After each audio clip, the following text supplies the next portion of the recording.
There it is. We good to go, Bonnie? We are good to go, Mayor. All right. Thank you very much. I call the Des Moines City Council regular meeting for Thursday, February 10th, 2022 to order. And with that, I'm going to ask Councilmember Harris to lead us in the Pledge of Allegiance. Thank you, Mayor. I pledge allegiance Thanks. To the to the flag flag of the United States of America and to the republic for which it stands, one nation under God, indivisible, with liberty and justice for all. Thank you, The flag was Council. on the next page. Sorry, I didn't get it in time.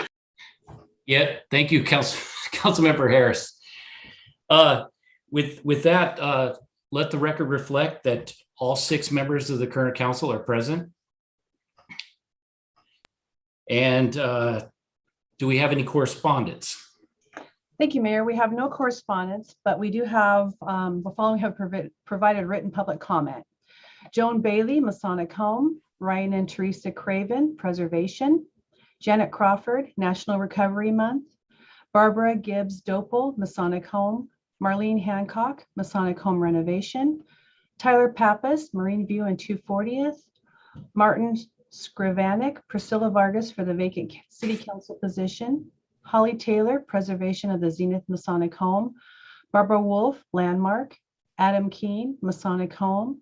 Steve Edmonston, Preservation, Landmark on the Sound. Doreen Harper, Mason Home, SEPA. Susan White, Landmark Building. Aaron Mack, Tear It Down.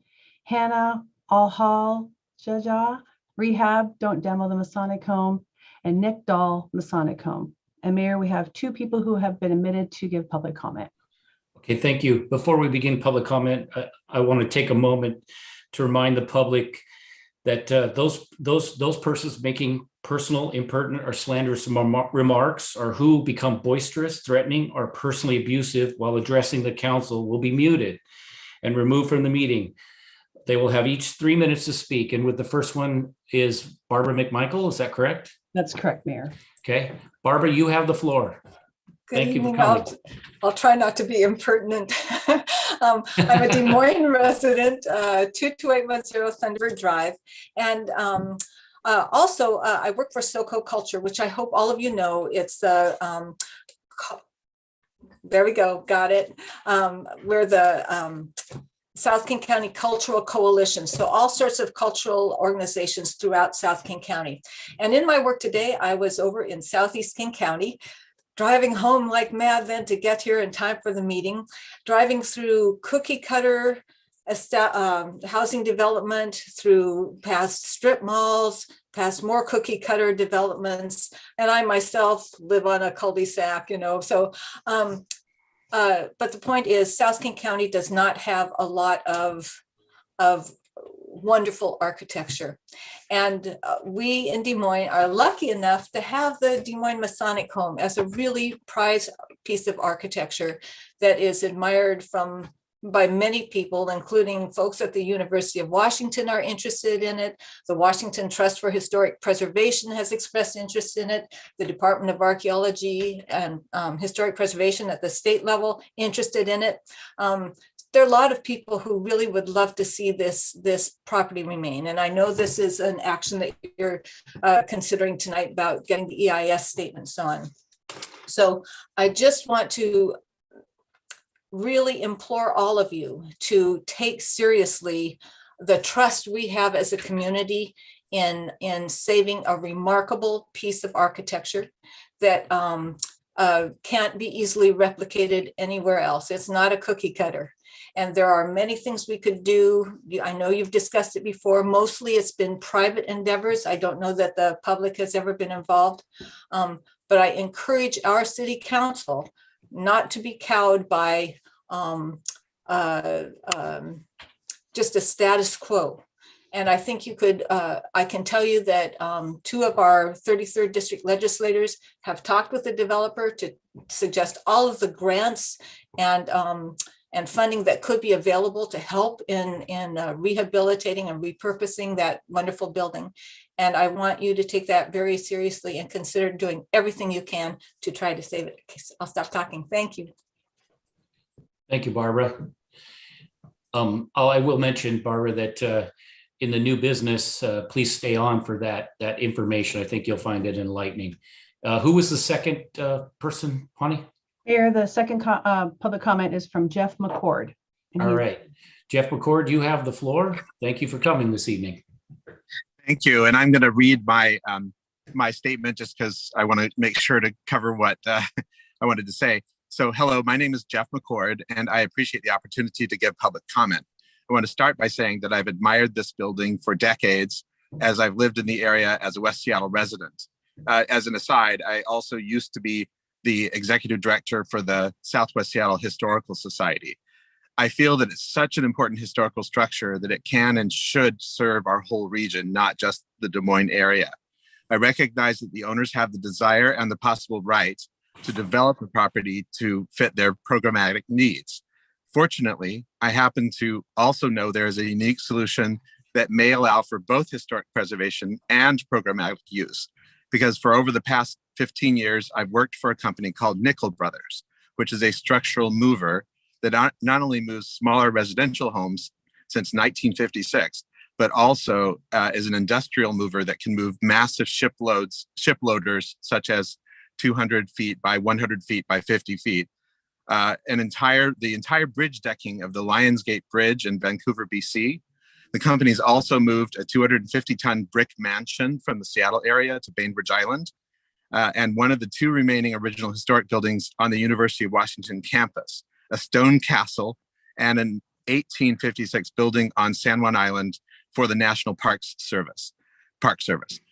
It might be shocking to know that a building of this size can be moved at all, but it can. My suggestion is that if the council will allow, I could arrange to give a short presentation on what is possible to do with plenty of pictures.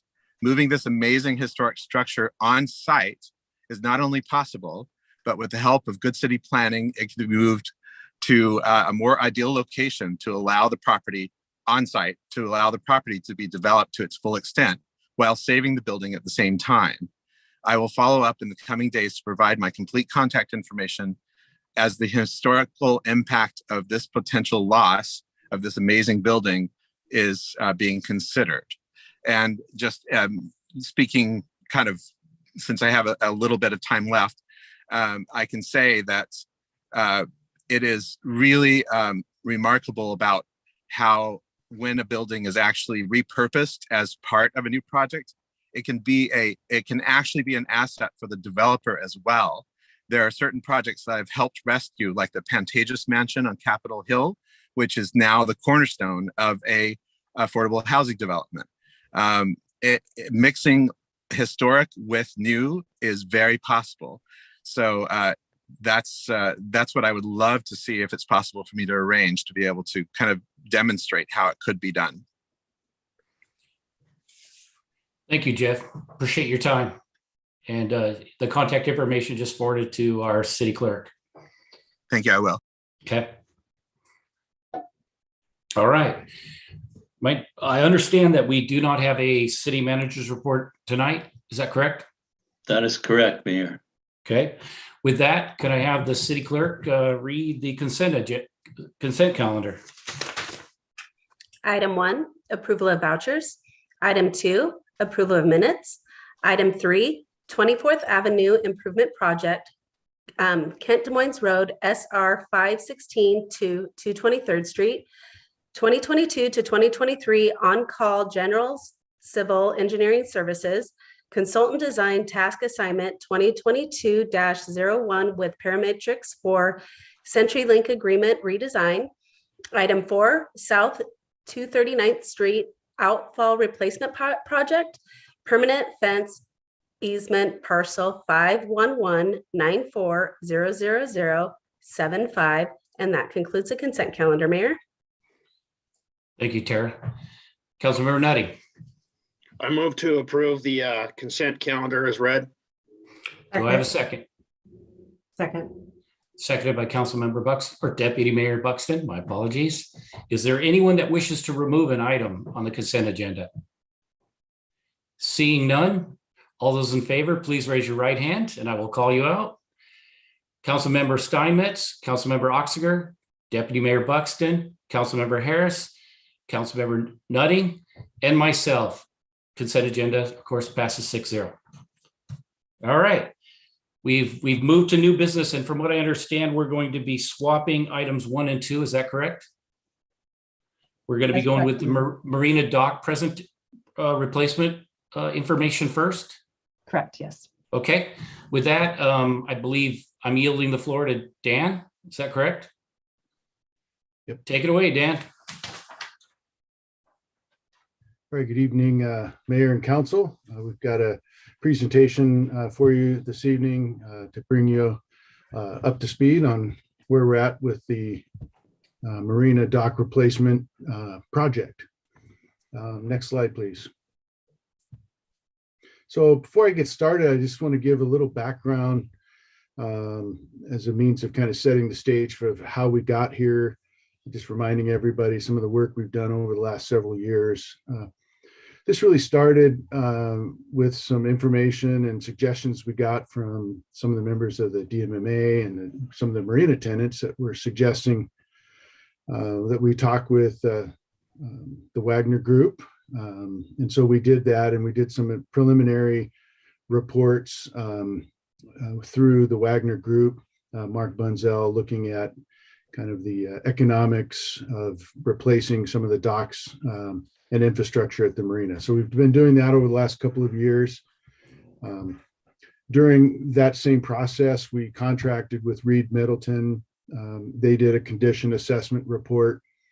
We wanted to get a third-party opinion about the overall condition of each of the docks and the other infrastructure at the marina so that we could put together a prioritized replacement plan consistent with what they were recommending. So we did that. We've looked at some different funding sources. We've pulled all that information together and put together a draft marina master plan, and that's been put out on the website. We've reviewed that and taken comments on that at this point. And we've had some public outreach, and through our municipal facility committee, we've met with the DMMA and the marina tenants throughout this, as well as the Harbor Master Working Group. We've been meeting on that. And so the current phase of our marina dock replacement project, we recently contracted with Moffitt and Nickel. We put out an RFQ for design services on the marina dock replacements, and ultimately they were selected. As part of that work, they've got BST and Associates who are providing financial and economic work on the project. As part of the preliminary work in their scope of work, we wanted them to validate the information that we got from the Wagner reports. Just kind of take a third party close look at the assumptions that were made originally to make sure that that's still the right way to go, the right path. And so they've done that. And then we wanted them to put together a phasing plan and look at the financial side of dock replacements, as well as looking at some design analysis associated with the replacement of the docks, and give us some recommendations and conclusions on that. And so that's what we're going to go over tonight. And then they're preparing to move forward into final design of phase 1 and permitting and ultimately construction. Next slide, please. So as part of the early work with Moffitt Nickel and BST, we wanted them to provide some feasibility analysis, both from 3 perspectives. The first is that economic perspective, the financial perspective, and then a design perspective. So from what I mean by economics, this is kind of the work that the Wagner Group was doing early on, looking at trends in the boating industry, specific in King and Pierce County, taking a look at some of those macroeconomic trends and making recommendations for what the future of the marina should look like. So they've done that. Then the next step was to do, based on that, based on the trends of where we think boating is headed, we wanted them to do some financial analysis. And so they've done that, assuming a 3-phase project approach. And that's information we basically told them to assume 3 phases. It could be more than that, but it certainly wouldn't be less than 3 phases, just from a cash flow and construction feasibility standpoint on our end. And so we had them look at 3 phases and look at some different layouts and design options, looking at open moorage versus a mix of open and covered slips. And what they, based on both of those two analysis on the economic and financial side, they put together an ideal slip mix based on the financial feasibility of that, and provided that to the design team. And then the design team had the challenge of trying to fit that slip mix from a financial feasibility into the Marina Basin based on a 3-phase approach to the design, and get as close to that ideal slip mix from a financial feasibility as possible. So they did that based on the layout and also taking into consideration a number of the operational logistics within the Marina Basin. Next slide, please. And so for that economic analysis and the financial analysis here, there's quite a few marinas that were considered in the Puget Sound. I'm not going to read all these off, but quite a list of background for rates, as well as operational review to see what other marinas are doing. Next slide, please. So the first order of business was, what is that slip distribution, and the considerations associated with that. The Des Moines Marina serves a regional market. 97% of our tenants are in King and Pierce County, and only about just over 20% of our tenants are actually Des Moines residents. So approximately 80% of our marina tenants live outside the city of Des Moines. The future layouts of the marina need to reflect the demands of the regional market. We're trying to treat the marina as a business. It is a business. Even within the city's financial system, it is treated as its own standalone business. So as we seek to make decisions about the marina moving forward, things like cost benefit analysis, those are important factors that we use in making decisions for successful operations of the marina moving forward. What you're going to see is, by the end of the 3 phases, in other words, all the docks are replaced in the 3 phases that we're looking at. We're moving the proposed slip mix from to a distribution of 30 to 50 and perhaps even up to 60-foot slips in a few areas. That's consistent with the Wagner conclusions. It takes into account the market trends in King and Pierce County, the Des Moines market locally, as well as addressing some of the issues that we have currently with overhangs. So right now we allow some of the boats to overhang the length of the slip. It just shows that we have a demand for larger slips so that the boat would fit within the entire slip. So our design for dock replacements addresses that so that we won't have overhangs in the future, and addresses the issues that we've been seeing with the smaller boats, mainly that there's seasonality with the smaller boats, meaning that we have vacancy problems in the smaller slip sizes during the off boating seasons. The moorage rates just simply don't cover the cost of the docks with the smaller boat, the revenue we're getting from the smaller boats. And the smaller boats, as we've seen from the Wagner reports, can be accommodated in dry stack or they can also fit in some of the larger slips if they wanted. Next slide, please. So as you're going to see, our alternative analysis and the financial considerations, we looked at, as I said, 3 phases of construction. The consultant team looked at 2 design layouts. One is all open moorage, and the other is a mix of open and covered moorage. And then we also had 2 options that we were evaluating relative to LDOC. We wanted to know if we have enough money with phase 1, enough to put LDOC in and do MN and LDOC with phase 1, or does LDOC need to be in phase 2? So that was kind of a sensitivity analysis that they were doing as part of this work. On the financial considerations, so the design team provided cost estimates for both of the layouts with all 3 phases of construction. We evaluated a construction schedule that we thought was feasible, and then estimated the debt requirements for each of those layouts and phases. Then the consultants provided us pro forma statements for each layout option by phase, and looking at revenue forecasts and expenditures, ultimately bringing all of that information back to a net present value, where the final step, we could evaluate those alternatives and layouts based on cost benefit evaluation. Next slide, please.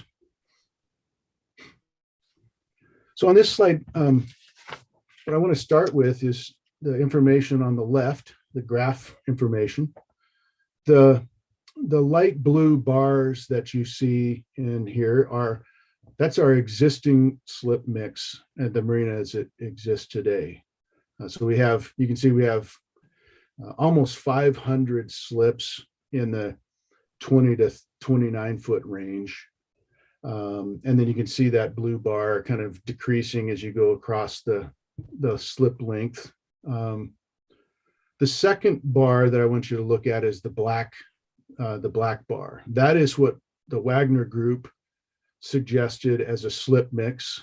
And you can see that they weren't suggesting anything in the below 30 feet. So there's a gap there in that on that far left image. The next bar is the green bar. And this is what BST, our financial consultant, currently is suggesting based on that economic and financial analysis that they did. The sweet spot where we could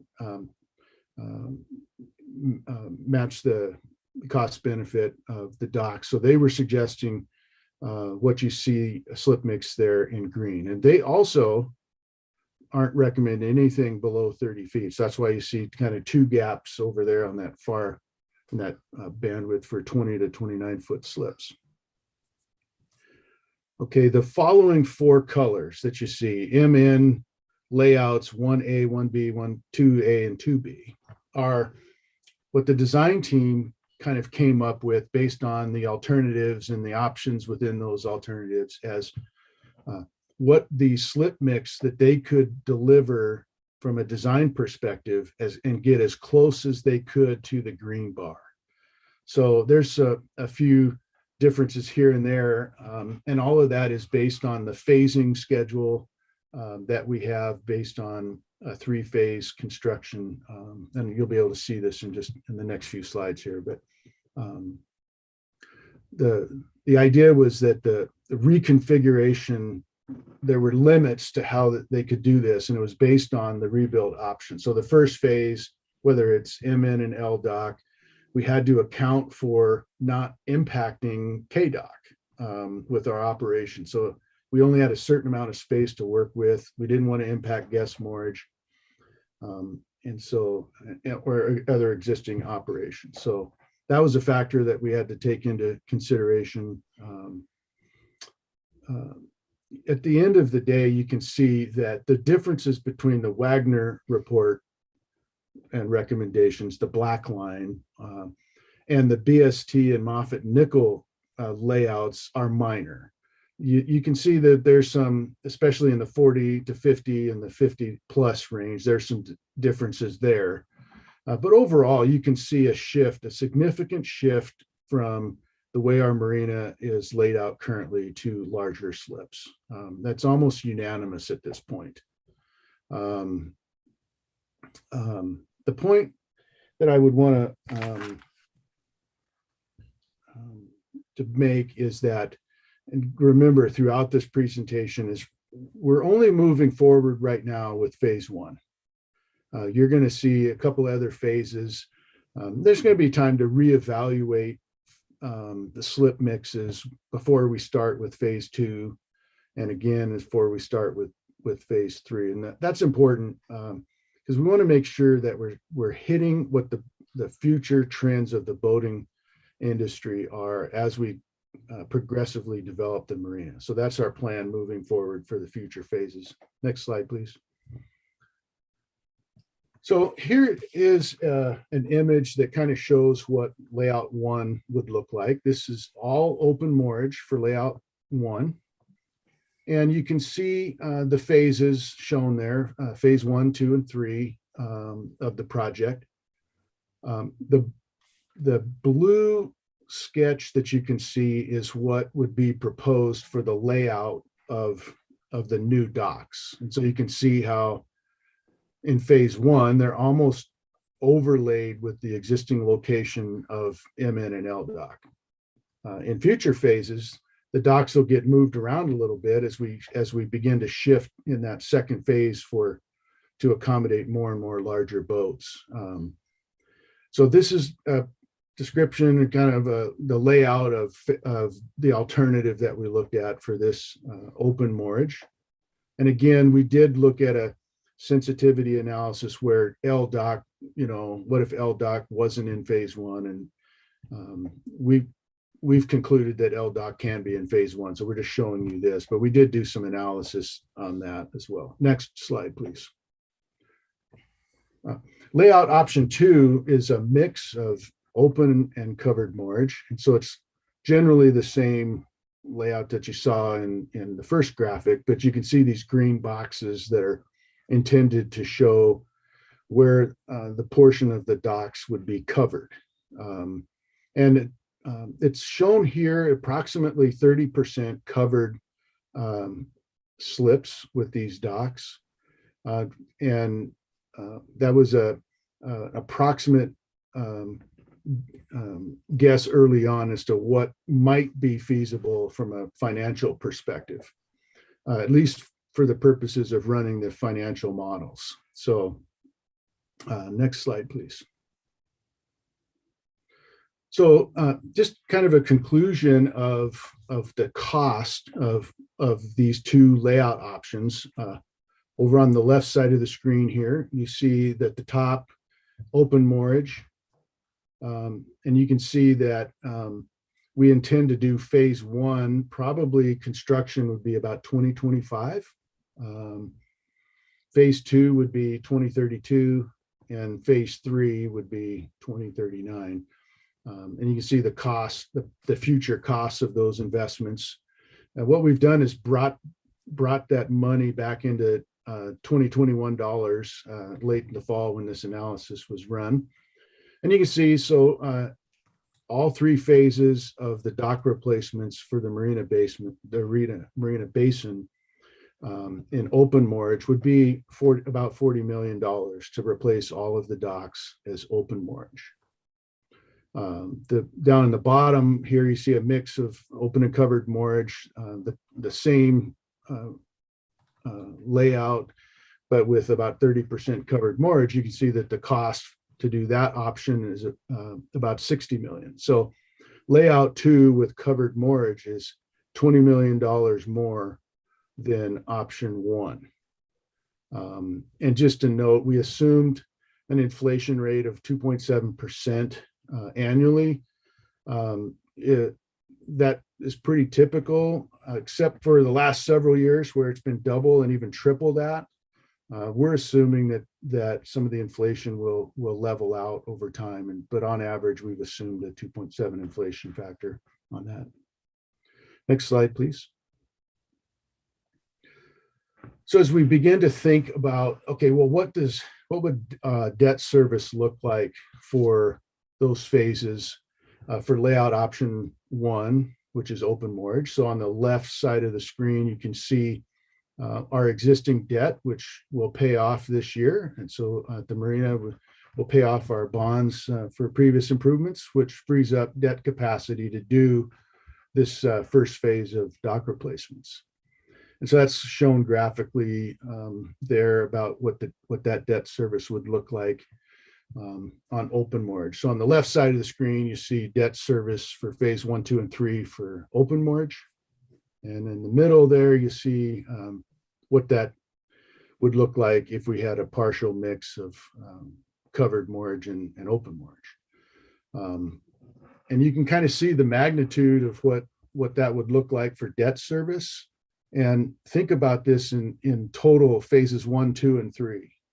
So open mortgage, option 1B, we're calling it, our annual debt service for that would be 2.7 million. And to do a partial mix of covered and open mortgage, it would be about 4 million a year.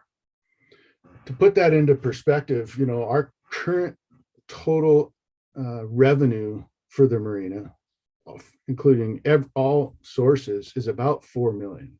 It's actually just a little bit less than 4 million. So that kind of puts this into perspective on what that would look like moving forward.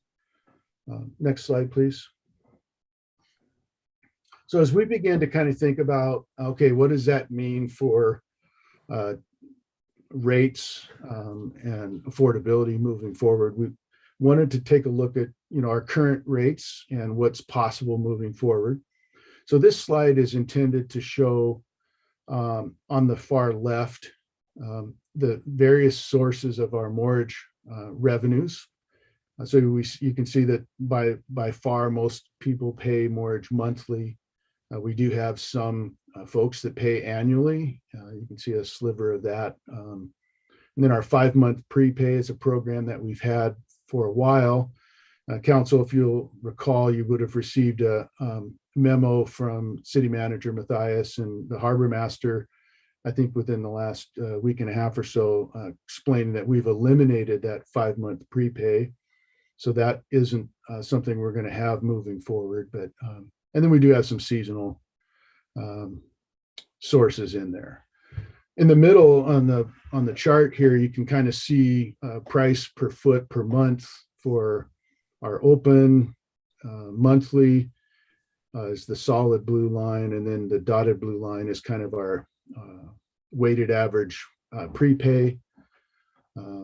And then on a covered mortgage is the red line, with the dotted red line is our kind of our weighted average prepay on the covered docks. The thing that I want to point out here is the financial model assumes moving forward that the discount programs that we have are eliminated. That, like we eliminated the 5-month prepay, it also assumes that we eliminate the annual program. That's something that we want to probably revisit with the team. We think there's an advantage to annual prepays. It does help us if people pay annually. There's not as much administrative burden on the staff. So we'll find the sweet spot on that. But that's just something I wanted to point out here. Next slide, please. So as we begin to look at, okay, where do we sit within the market? That's what this graphic is going to show. This is looking at our open slips only. So the green line is kind of our current rates. It excludes our discount programs, though, and you can see that increasing over the slip sizes horizontally. The red line is our weighted average with the discount, and you can see that it stops at 30 feet. It's because we don't have any discounts for boat slips greater than 30 feet. So that discount program is for the smaller slips, which make up the majority of our slips right now. The dashed blue line is the Puget Sound, our Puget Sound competitors, and that's kind of the average of what they're charging. And the yellow line is our competitors at the 95th percentile of what's being charged. The takeaways from this slide are threefold. Our current rates are about 12% below the average. And, we've been steadily trying to increase that to be at the average, and we're still below the average of what our competitors are charging in the market. We're currently 26% below the 90th percentile, and that's important because as we move to replace docks, that shows that we have capacity to increase rates and still be competitive. If our rates were currently at or above the 90th percentile, it would be very difficult to bring in additional revenue to pay for capital improvements in the marina because we'd already be at the top end of what we could charge. And the third point is that the financial models assume just that when we rebuild docks, that we're going to be at the 90th percentile with our rates, which makes sense. It's brand new infrastructure. We can be charging more for that infrastructure. Next slide, please. This slide's same information, but for covered moorage. So you can see the red line stops at 30 feet again. And then we have this new bright red line that's shown above that yellow line. So for covered moorage, we're about 12% below the average with our competitors. So that's a concern that we have. We're 23% below the 90th percentile. And this bright red line that we have shown above the yellow dashed line is if we were to go forward with option 2, layout option 2, and do a partial mix of covered and uncovered, we would have to charge 40% above what the people are paying now, at least, just to break even in order to pay for covered moorage in that layout option. That is significant. Next slide, please. So as we begin to kind of think through this, through the Marina Basin, what we want to know is as we take these first 2 or 3 steps of replacing the docks, we want to make sure that we're not interfering or doing that in a way that is problematic with the replacement of the entire Marina Basin. And we want to make sure that we've done that from a design perspective as well as a financial perspective. And that's what this is trying to show here, that when we look at the layout options for the entire Marina Basin, you can see on the left, we have layout options 1B, which is all open moorage, and layout option 2B, which is the mix of covered and open moorage. And what we have shown is 3 different interest rates, 3%, 4%, and 5%, and then the construction costs shown there in the pink bar. And as we begin to look at a cost benefit analysis, it has to be equal to or greater than 1 to work financially. So what you can see is that we can afford to replace the marina docks with all open moorage as long as our interest rate is 3% or 4% or anything less than 4%. If it's 5% or greater, then our cost benefit number falls below 1 and we've got a problem. This also shows that layout option 2 with a mix of open and covered moorage at 30%, none of it works under any interest scenario. We don't get, it doesn't pencil financially for that option. Next slide, please. So as we begin to kind of pull back towards phase 1, we okay, well, what if we just did phase 1 and 2 and we just got rid of all of phase 3? We didn't even do it. Would that work? So we looked at our finances on that scenario as well. And you can see that for layout option 1, the all open mortgage, we exceed the cost benefit number well on that. But it doesn't address phase 3 at all. And with the covered mortgage, it looks like we could do partial covered mortgage as long as our interest rate was less than 4%. But again, that would tie our hands financially for the 30 years it would take to pay off the debt on phases 1 and 2 before we could address phase 3. And our docs we don't have 30 years on those docs. Next slide, please. So this slide is showing just phase 1, that in layout option 1 and 2, it looks like it would work financially. But this is the importance of why we have to look at the financial considerations of all the phases, because otherwise this slide could be misleading and show you that, well, yeah, you could afford to do some of the covered mortgage on L and M doc. The problem with that is you've tied up all your capital for the next 30 years, and now you've got phases 2 and 3 that can't be addressed. Next slide, please. So we begin to kind of look at, to conclude the presentation, you can see that for open mortgage, it works financially under 3 and 4% interest rates. At 5%, we begin to fall below the cost benefit ratio of 1, and covered slips don't meet or break even under any interest scenario at all. Next slide, please. Hey, Dan, excuse me. Sorry. Could you back up one Yeah. slide, please? I forgot something. Yes. One of the things, thank you, Michael. Yeah. Got ahead of myself. What the consultants did is, in order to put this into perspective, is they came up with the total cost of doing all 3 phases of construction, replacing all of the docks, and then divided that by the number of slips in those scenarios. And they came up with this approximate cost per slip. If we did all open mortgage, and you can see that's about $77,000 per slip. And then the cost if we did layout option 2 with some of the covered mortgage at a cost of about $218,000 per slip.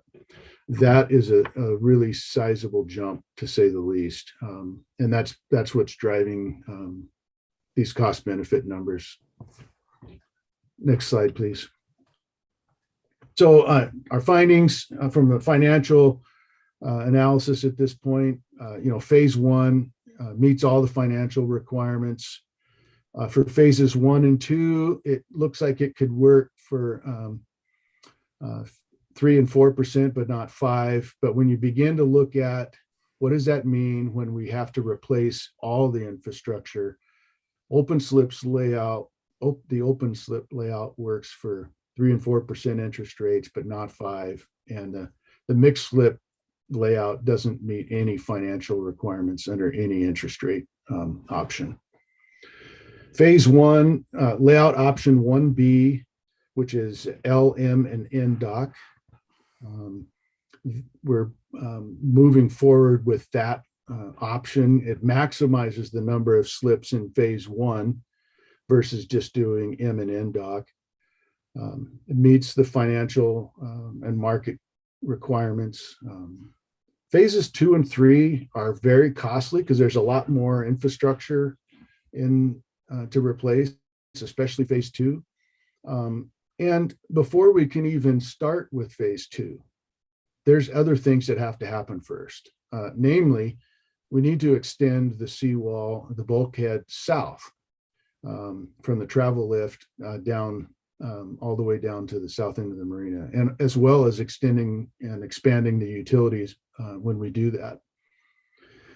And additionally is the adaptive purpose building that Bunzel suggested with dry stack. That serves two purposes. One, it allows us to retain the smaller boats as part of the marina function and operations. And the second thing, it provides us an opportunity to bring in additional revenue to the marina, which would be absolutely an essential if we were going to propose to do any covered moorage in phases 2 and 3. So additional revenue from the adaptive purpose building would help pay for some of that. Other options that we could consider in the future, and we'll have to continue talking about, are any number of forms of privatization. And there's a whole list of things we could talk about later relative to that. Other allocations of revenues for marina construction. We've thought about grants, among other sources. The problem with grants is, first of all, they're very few and far between, people willing to pay for dock infrastructure, but it only addresses capital. It wouldn't address the structural operating issue and risks that the council would face with the moorage rates being so significantly higher than what's out in the market. So that's a consideration of risk moving forward. Next slide. So in conclusion, covered moorage is untenable from our perspective. Would require additional capital from the city or some other source of at least 20 million. And that's in addition to the 12 million that we've already infused into the marina area to replace the bulkhead. And it would require, or likely require, marina moorage rates to be subsidized. And that's problematic from any number of perspectives. The staff and the consultants, we're moving forward at this point with the final design and permitting for L, M, and N docks on open moorage, layout option 1B. And as a reminder, we're only moving forward with phase 1. Phase 2 and 3 are in the future. Phase 2 is at least 10 years out. That's what we've assumed in our financial model. The reality is there's a lot of work we would have to do over the next 10 years to make that happen. So between now and whenever we get to that point, we still have the existing docks offering covered moorage. And before we ever started with phase 2, we reassess the market conditions and economic boating trends at that point. In other words, additional feasibility study would be needed for future phases. Next slide, please. So what comes next? We're in the process of finalizing the economic and financial reports with the consultant.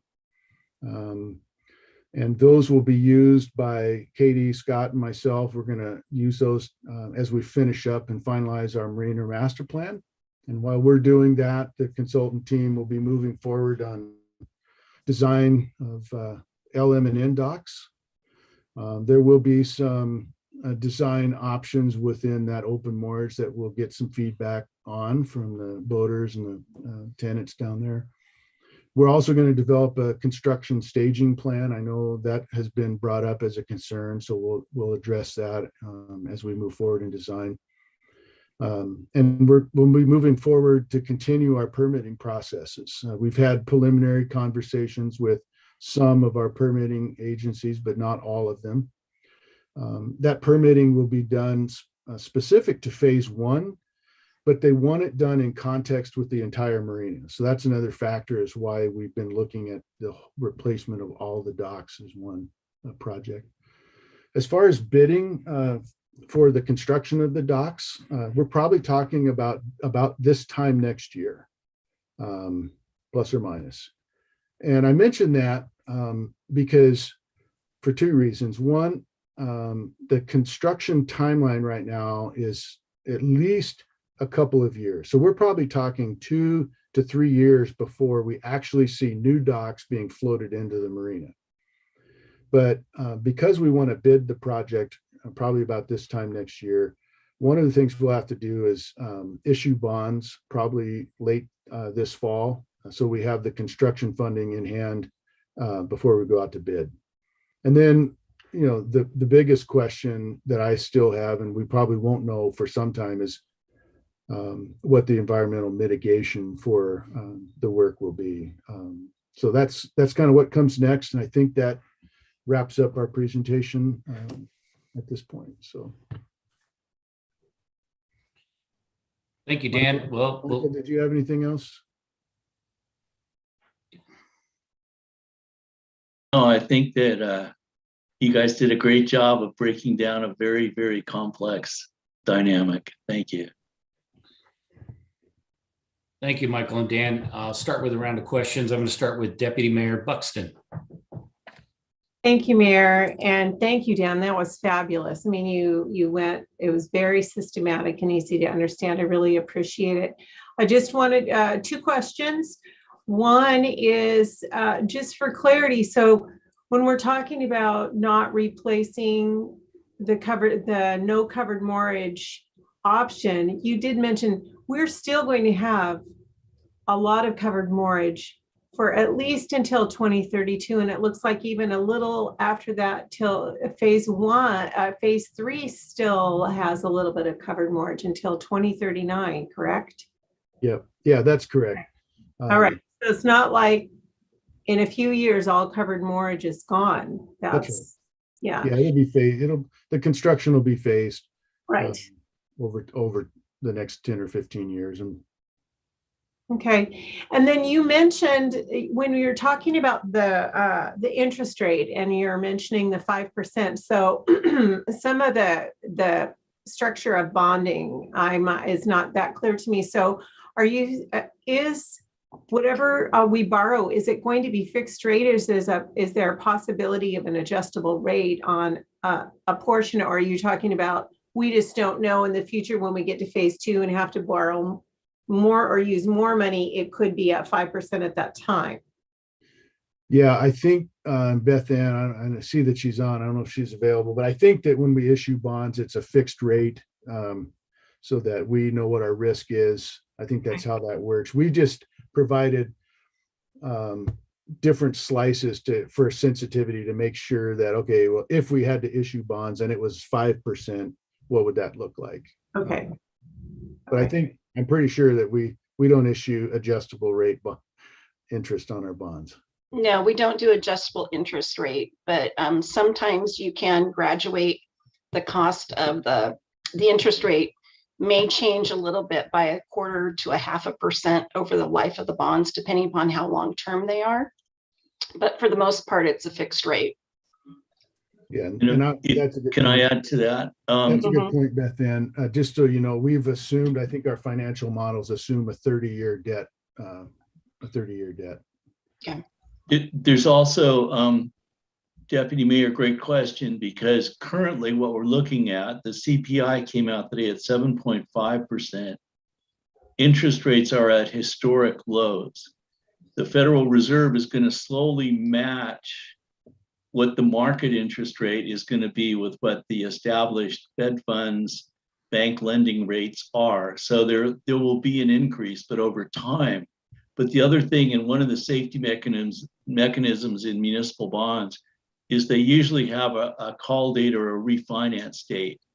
And so if at different periods, and usually I think if we do a 30-year bond, it's a 20-year term, I believe, Beth Ann, typically where you can refinance the bonds at whatever the existing interest rate at that time is. So there's some safety mechanisms in that. Although once again, interest rate movements are exceedingly difficult to predict. You are correct, Michael.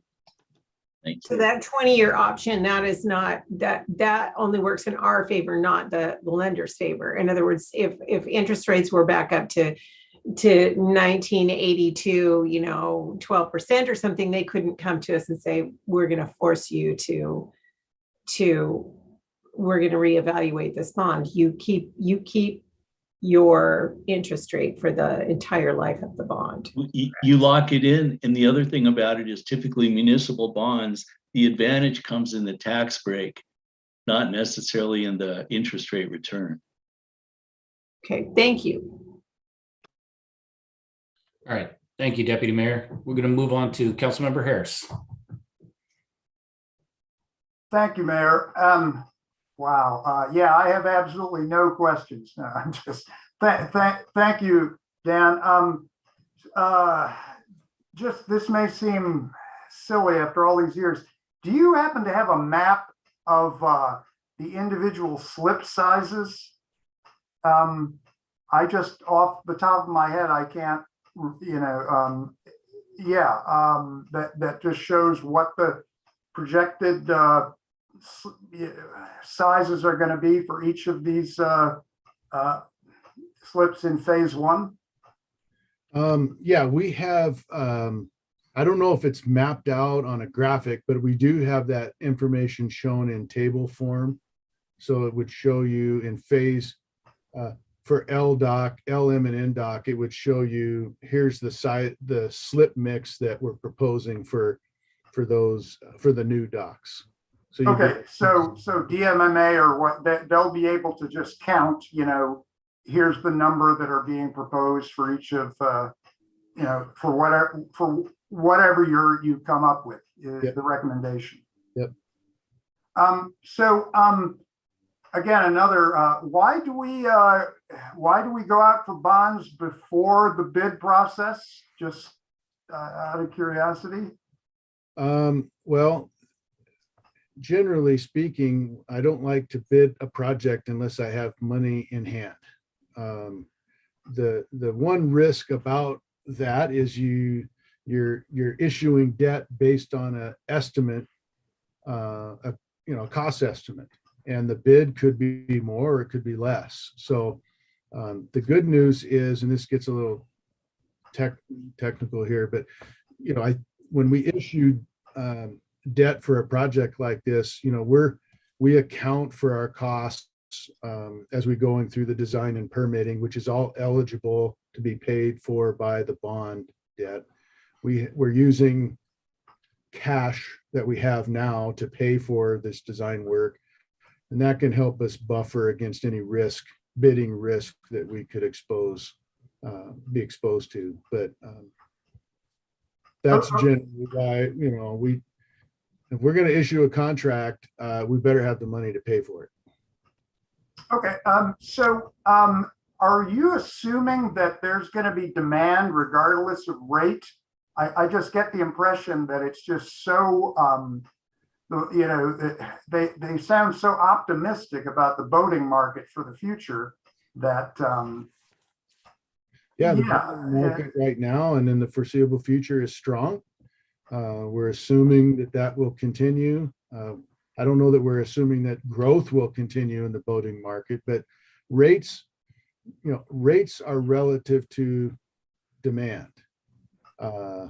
If there's a lot of demand, then the rates can be high.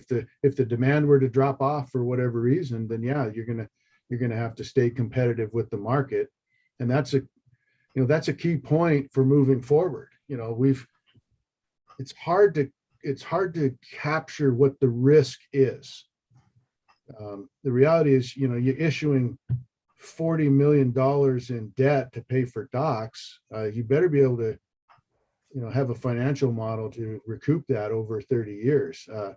And that's a complicated thing to kind of figure out. And so we've made some assumptions with trend, with rates, with revenues that are conservative, but they're still estimates. And, the council has to bear that in mind, that at the end of the day, the bill has to be paid.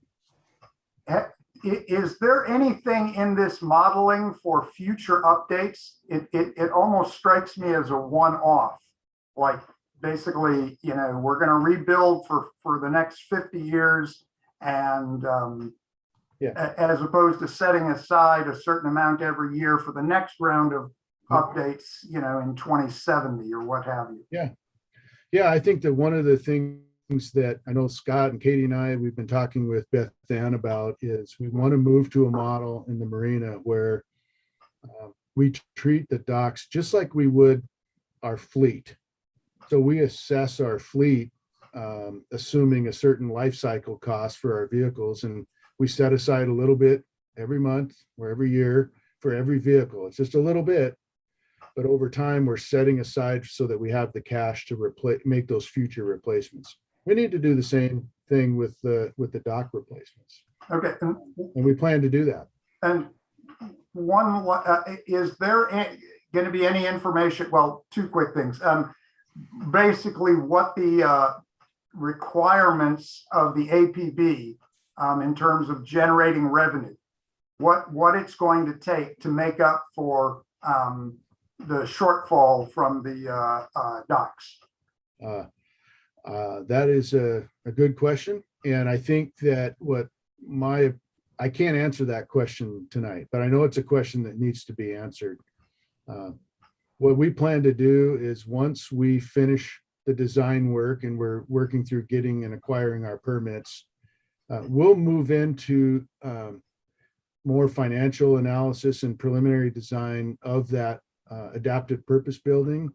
And the timing of that is perfect because we're preparing to start our negotiations on the land side development. And so that will dovetail nicely in with those discussions as we begin to look at just what is the rate of the return that we need to get out of the adaptive purpose building so that it pays for itself, pays for the operations, and provides additional capital for dock replacements and seawall extensions and all of that. So, okay, two really quick things. If there could be an edge case that was basically like 700 feet of dry stack, right? I mean, as opposed to, because you could, it might be the case that it might not be the most aesthetic thing in the world, but it could turn out that the just a wall of dry stack could generate a lot of money.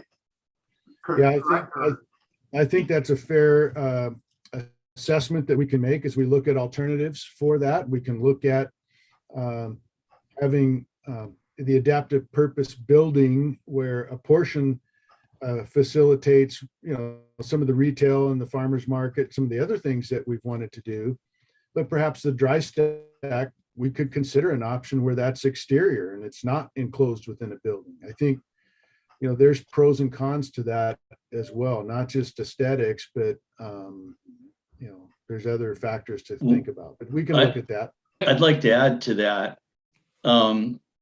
the dry stack storage. I mean, one of the things we're going to be very careful is that the building height not obstruct any views from the condos on the hillside. That's a commitment that we have made over and over and over. So the building is going to be commensurate with aesthetics and the visual corridors that exist currently. And that's one of the dynamics in the design and usefulness of that building. Yeah, fair enough. I just want the public to have an idea of the revenue generating capabilities of these different options, relative to square foot. Okay, Councilmember Harris, hold on. I'm gonna take you for a second round. I want some of the other council members to have opportunity to ask questions. Thank you. All right, moving on to Councilmember Steinmetz. Thank you, Mr. Mayor. Dan, I kind of had a couple of questions that came up as I was looking at your slides, and the slide on the debt service amounts, were those all in current dollars or are those projected dollars? How are we comparing things to get to that number? So phase 3, particularly phase 2 and phase 3, which were significantly more. Yeah, it's based on current dollars, net present value. All right. And then when you were talking about getting the rates up to the 90% or 90th percentile, what are you assuming for occupancy at that point? I'm assuming near, in the high 90s or as close to 100 as I can get. Okay. What's that? Is that based on the reports from the consultants? We can get that for new. That's more from an operational standard. I think that we're assuming that at 90% will be fully leased, but you can never really be at 100%. If you're always at 100% occupancy, you're not charging enough. Yeah, and I'd No, like to I- add to that, council member, if I may. We have a very long waiting list at the moment. And I think based on your question, that implies, I think what you're suggesting that something's wrong when you've got that long of a waiting list. People are like going out years. That's an indication that your rate structure is probably lower than it should be. So I think we're hoping to come closer to a competitive dynamic with the marinas that we compete with. Yeah, and what I'm trying to get at, where is that sweet spot where we got the highest rates that we can at a decent occupancy rate? And that's why I was asking, when Dan was talking about having those rates at the 90th percentile in the area, how do we know we can get a reasonable occupancy at that? Of course, on the other hand, having rates at 90% with new docks makes the quality of the marina more attractive, in addition the logistical piece. Oh, I agree. It's a much nicer place to keep your boat, and people are willing to pay more for that. So Yeah, and that, Councilmember, that the answer to that question is based on the economic analysis that the Wagner Group did, as well as BST, which is showing the trend and the demand for that size of slip all throughout the Puget Sound. And so that's how we're confident in with that slip size will be fully leased at those does rates. that projection hold for 50 years? Or how long was the projection? I can't answer that question. I mean, there's risk there, obviously. I think that we've managed that risk well with the projections, but who knows what the future is going to hold.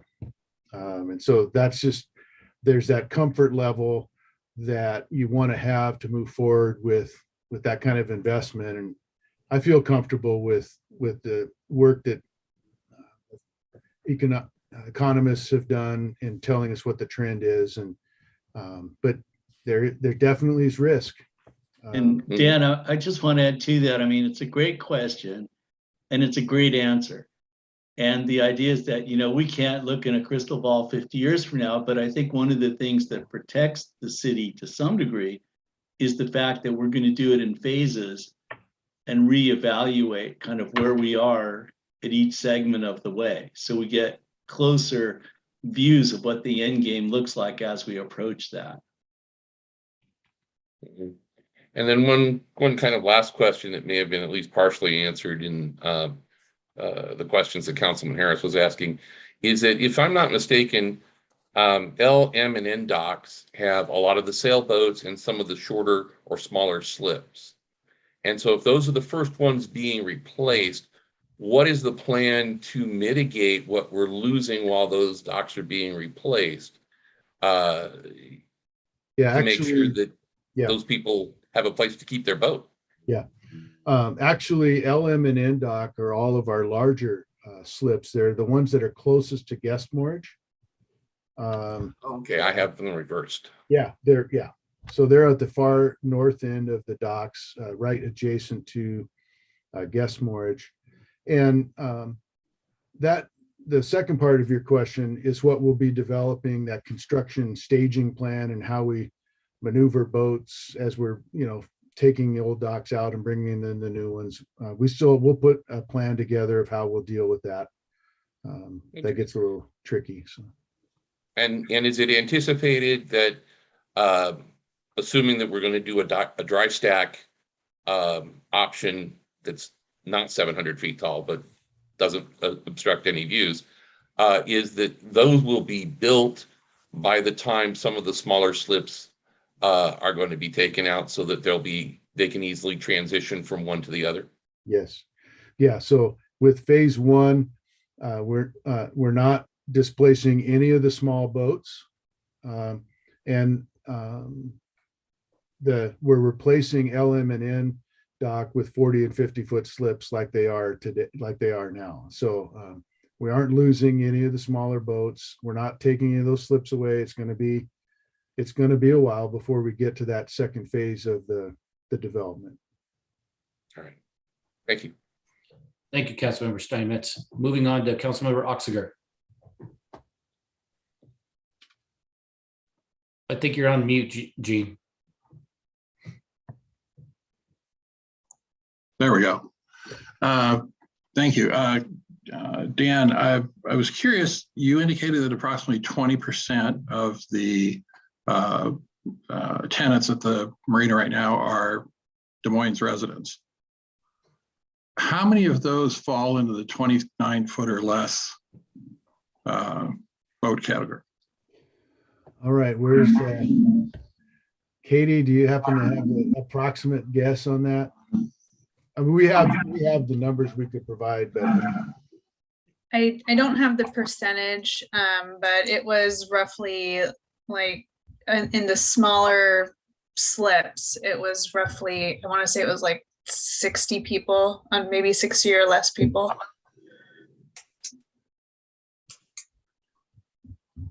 Okay, so I'm concerned that we're not pricing our own residents out of, our marina. I can get that number later and give it to you. Okay.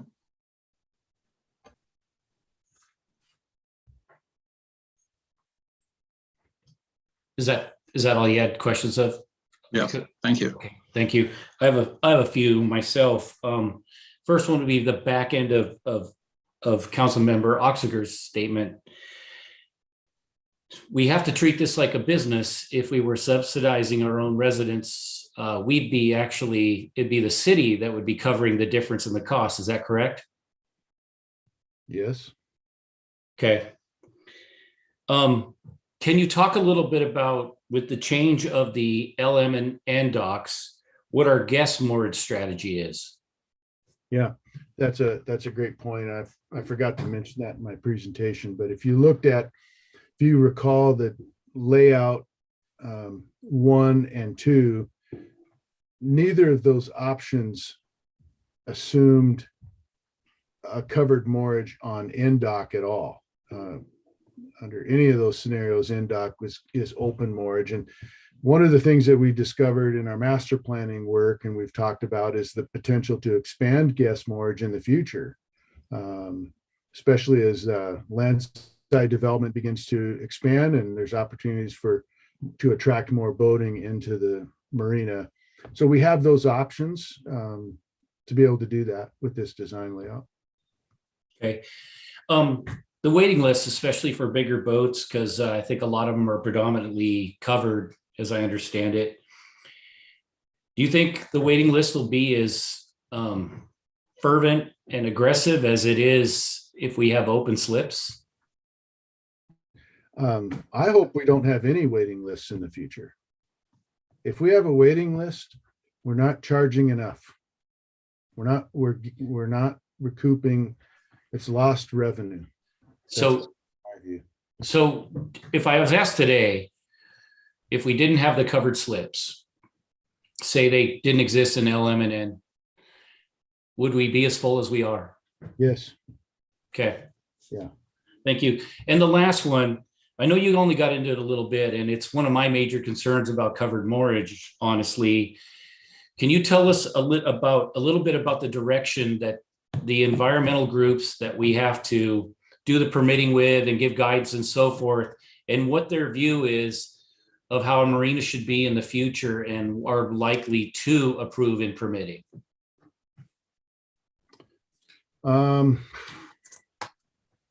That's a move. That seems to be a moving target, and you're hitting a sore spot with me.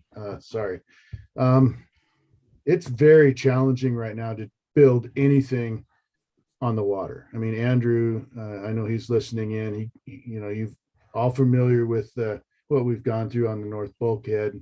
And I suspect that we're going to go through the same kinds of challenges with the dock replacements.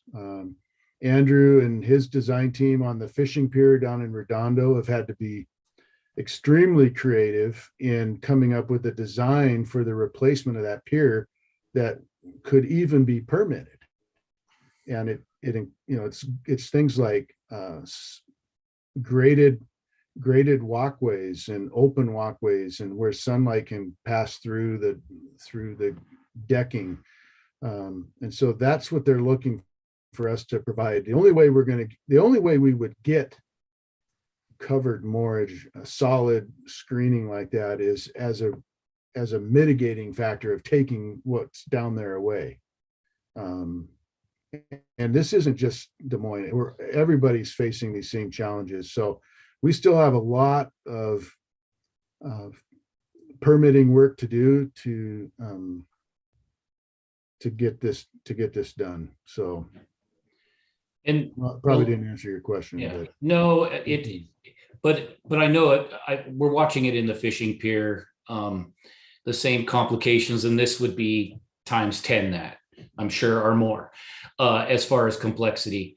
The last one, if I got that correct, you guys are saying, I think the uncovered slips would cost about $77,000 to build. And I can't remember, I think it was like 258, 38, 77, something like that. I did the quick math on it, that it would cost us 238% more to build a covered moorage slip than an uncovered. Well, I didn't run the percentages myself. Yeah, that's what I do for a living. So the cost. It was just astounding to me that was the number. Okay. Yeah. All right. Yep. All right. Councilmember Harris, I believe you had some other questions. Thank you, Mayor. And getting back to the covered moorage, because I know that's going to be, I was struck by the notion that they really don't believe that it would be, it could, there would be demand at the necessary rate. This kind of harkens back to the sling launch, that it just became too expensive. People wouldn't pay it. But I just want to confirm that that's really the case. Well, yeah, I think that to say it that way, I don't know that I would say it that way. There might be a demand, but what they're saying is they're not comfortable moving forward with it because the rates are so far above what you would see in the market. There might be demand, but you couldn't guarantee that. The risk would be very excessive to move forward in that kind of a scenario. That's what they're saying. Okay, so regarding the environmental mitigation, I understand you can't predict the cost, but just because it's far enough out, is there any way that we could consider that credit debit system being applied to projects in Des Moines as opposed to, Everett? Yep. I think that's I like that approach a lot. I know Andrew and I have talked about that, as well as with Michael, and we've talked about developing an environmental mitigation project right here. And we have opportunities to do that both at the mouth of Des Moines Creek and Massey Creek. And so we can work at developing that kind of a project within our CIP, and the mitigation we can apply within the marina itself for other improvements we have to make, as well as other environmental projects in the future. And other cities can pay into our projects like we did in mitigating the bulkhead. So we can look at that. Okay, I'm just thinking about all the thousands of tires, just so on. Okay, so if you happen to have, hypothetically, a 36-foot sailboat on CDOC, can you kind of guesstimate what the rates are going to be, 5 years out? And are they going to, really be subject to substantial increases as part of this thing? Or what, do you have a sailboat on CDOC? No, not anymore. But yeah. Well, no, one of the things we want to avoid is these huge jumps in rates. So we want to try to, increase rates so that we're competitive in the market. We're trying to, at least right now, be at the average rate of rates, but we also don't want to increase rates so dramatically that it's an impact to voters. But as Michael said earlier, we're seeing inflation right now, 6, 7, 8% over and over. So those are going to roll up and impact the voters. Yeah, no, I mean, I know it's a business, but it's also, it was built, it's the Des Moines Marina, and there's a sensitivity that, you just can't have people take it in the neck. I mean, there has to be a transition. Frankly, we're all getting older, most people who have like sailboats and so on, and there's got to be a way to make it smooth. Anyway, I'm sorry for being rhetorical. Is there any, is there going to be any kind of like threat to navigation if you, this may be stupid, but if you allowed for a 60-foot boat, does that, basically tax the ability to move about safely or not? Yeah. Well, what we, in the design layout, we were striving for 40, 50-foot slips, and there was some opportunities strategically within the design analysis that allowed for a few larger boats. So we've accommodated for that. Motion detected in the side yard. Okay. Okay. That's it. Thank you. That's it. Okay. Yeah, I want to keep the meeting moving. I really appreciate the presentation, Dan. It was very informative and enlightening, and obviously gets us something to digest. With that, I'm going to move on to the next order of business. Mayor, just one more point. Oh, go ahead. In anticipation of some of the comments that we're likely to get over the next coming weeks, staff intends to come back to the council in probably early March, probably March 10th, to just address some of the rumors and stories that have been passed around for a while about the financial management of the marina. So we intend to bring forward some information on that for the council March 10th. All right. Thank you, Dan. With that, we're going to move on to the next item, which is the ESA consultant contract staff presentation. I believe, Susan, you're going to take that over. Is that correct? That's correct. Yes. All right. You have the floor. Thank you. Thank you, Mayor, City Council. Susan Cesar, the city's Chief Strategic Officer, and I also am the city SEPA official. Next slide, please. So in this presentation, I'm going to start with a little background about SEPA and the purpose and the process. Then I'm going to talk a little bit about the Zenith Properties LLC proposal and the city's role in the review. And then a little bit about Environmental Science Associates and the contract that you have on the agenda tonight. And then we'll have a motion for you. Next slide, please. So just for background, the State Environmental Policy Act, what is the purpose of it? SEPA is a process that serves to identify and analyze environmental impacts associated with governmental decisions. It helps agency decision makers, so city in this case, applicants and the public understand how the proposal will affect the environment. It utilizes a systematic interdisciplinary approach and ensures that environmental amenities and values will be given consideration in our decision making. Next slide, please. So as far as how the process works, we review a proposal and the information that is submitted with it, as well as an environmental checklist, and the lead agency, which is the city, issues a determination. And we can issue either a determination of non-significance, which can also have some mitigation measures attached, or a determination of significance. We issue a determination of significance if the proposal is likely to have significant adverse environmental impacts.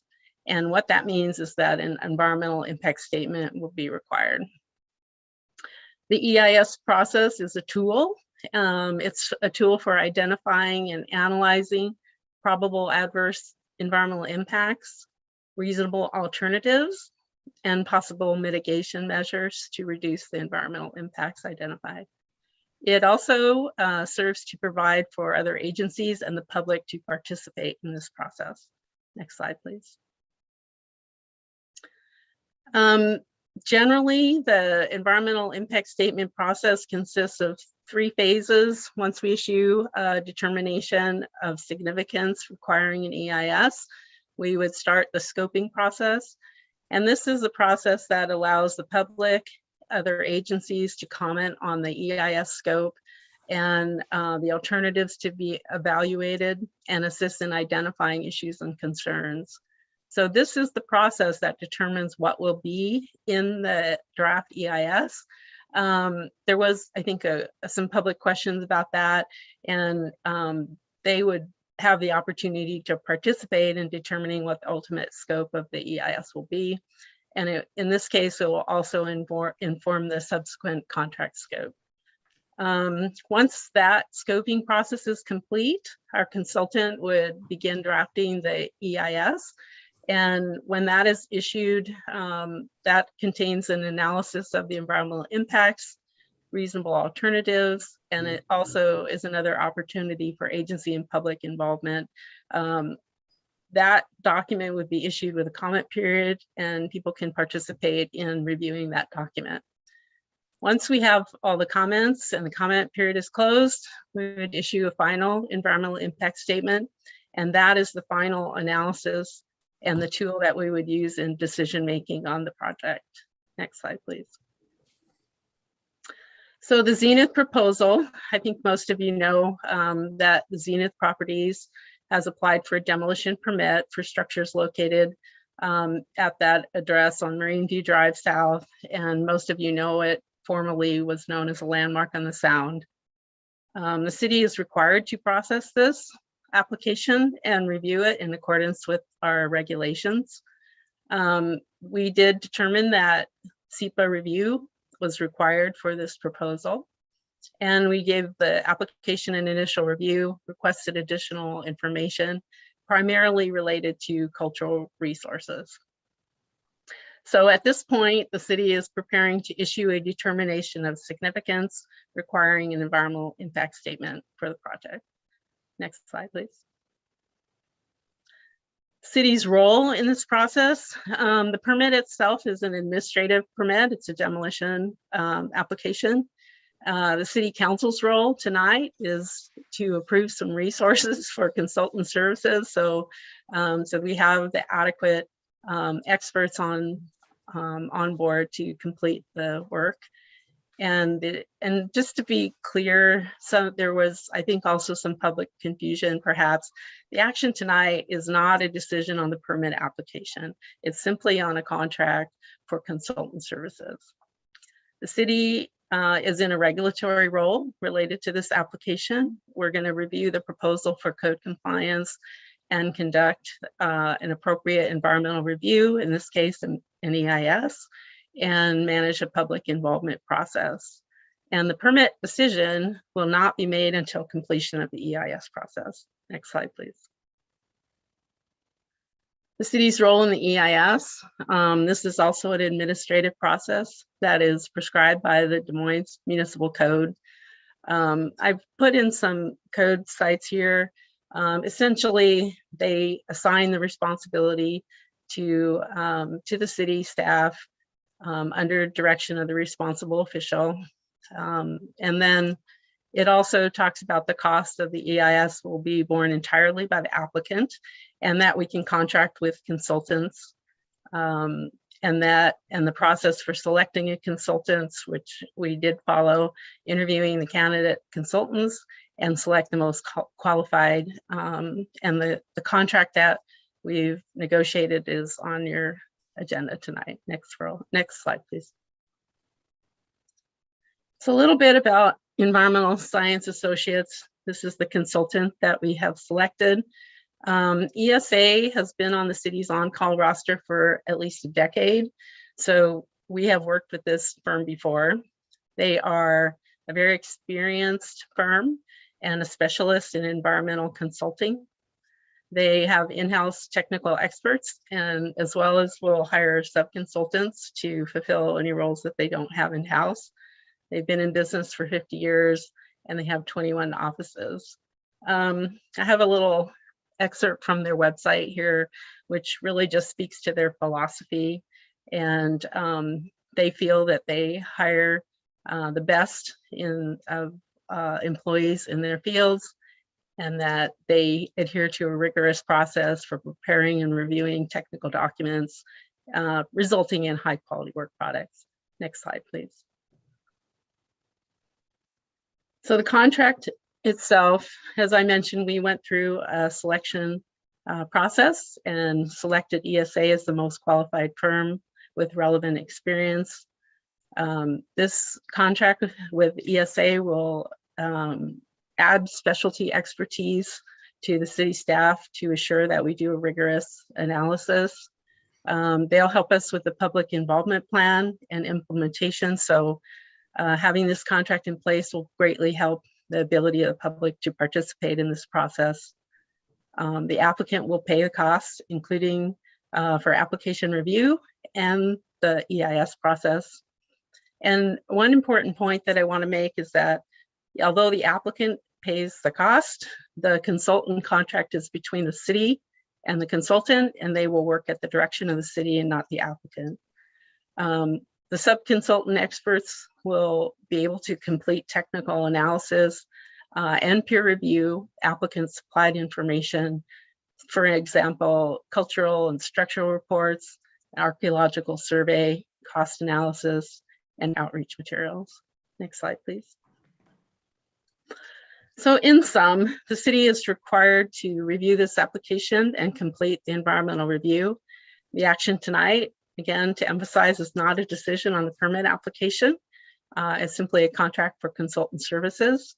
And the council can either approve the contract, assuring a rigorous environmental analysis and a robust public involvement process, or city staff will complete the EIS without ESA expert consultant assistance. So we really don't have the option not to do this work. Next slide, please. And here's a motion for your consideration, and I'd be happy to answer any questions. Thank you. Councilmember Nutting. Thank you, Mayor. I have one short comment, and that is that as much as I am a champion of city staff, I don't believe we have the capacity at the current juncture to do the EIS ourselves. This makes much more sense to approve this. So with that, I'm going to make a motion. I move to approve the agreement with the Environmental Science Association Associates for the purpose of preparing an environmental impact statement for a proposal by Zenith Properties LLC as required by the State Environmental Policy Act, and authorize the city manager to sign the contract substantially in the form as submitted. Do I have a second? Second. Seconded by Deputy Mayor Buxton. With that, I'll open it up to discussion, and I'll start with Deputy Mayor Buxton. Thank you, Mayor. And thank you, Susan, and everyone who participated in preparing that report. That was, again, it covered a lot of bases. You did address public engagement and the robust public engagement that would be available if we contract here. Could you expand on that just a little bit for the sake of the public watching? How will the consultant help us increase and amplify our public engagement and scoping? Of course, I'd be happy to. The consultant will prepare a public involvement plan. So they have a lot of experience in public engagement. So we will work with them to complete a plan. They also have a proprietary software that they use, which will enable people to submit comments, and then they will compile. If we anticipate a lot of interest, we know people are interested in this proposal. And so the volume of comments we anticipate is a lot. So the ability of this consultant to help us to categorize and make sure we don't miss anything, and incorporate all those public comments into the scoping process and the rest of the EIS is really important. They'll also do some public materials, help us with the website, all, you know, kind of the noticing, all that public facing material so that we can get adequate information out to people so they can effectively participate. Thank you so much. I have a couple more comments, but I'll let my colleagues go first. Thank you.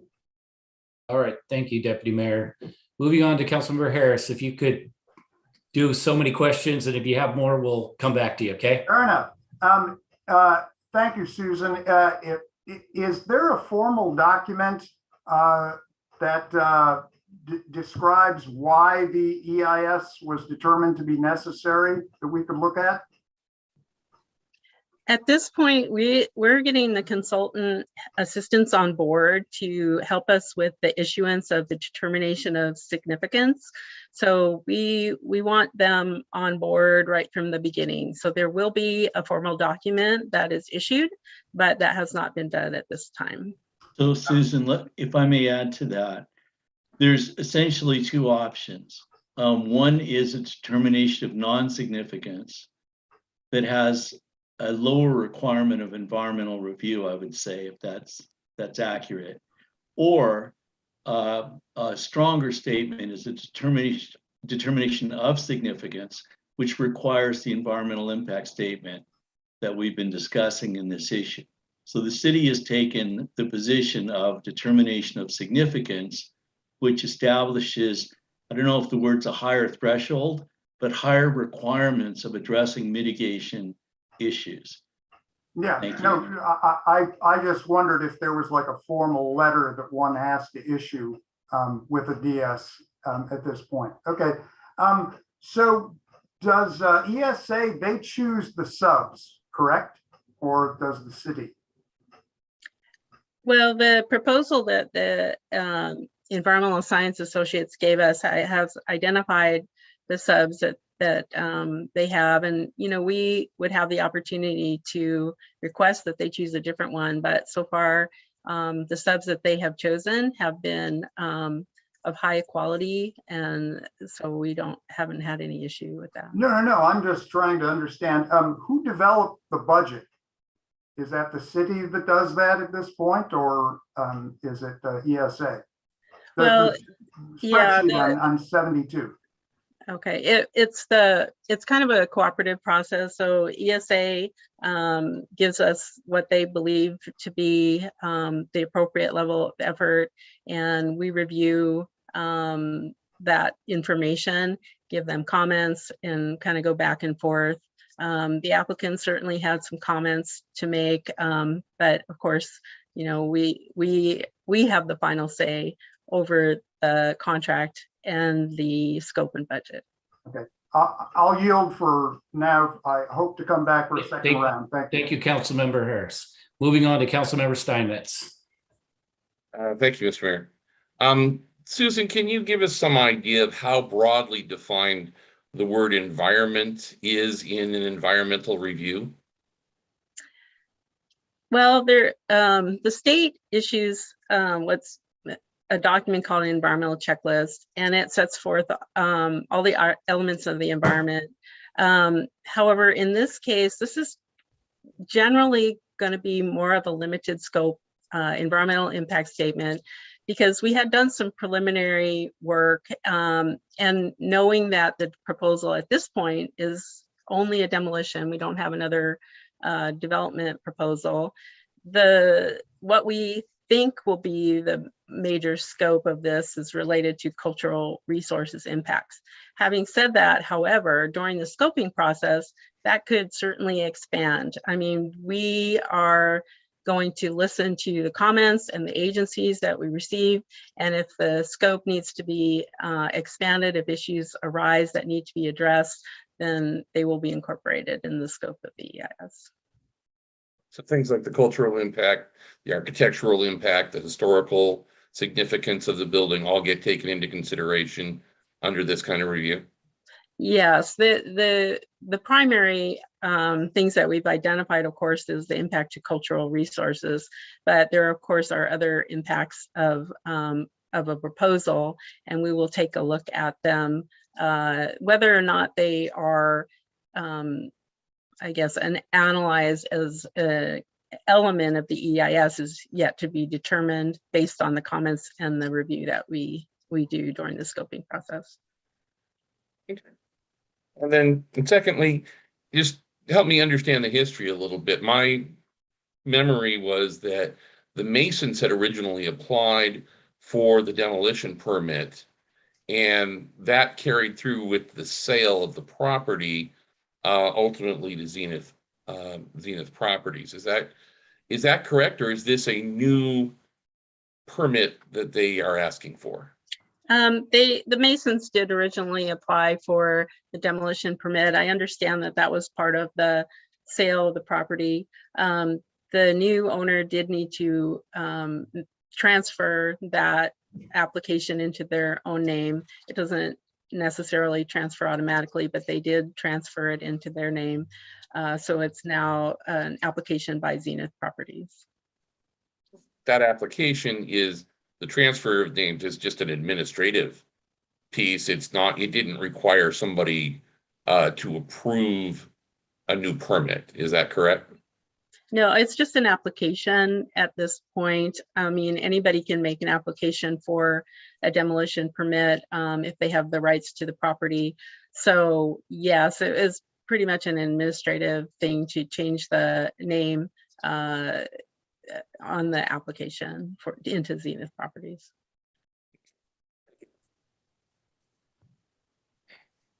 Okay, is that all you had, Councilmember That's all I Steinmetz? had. That's great. Okay, thank you.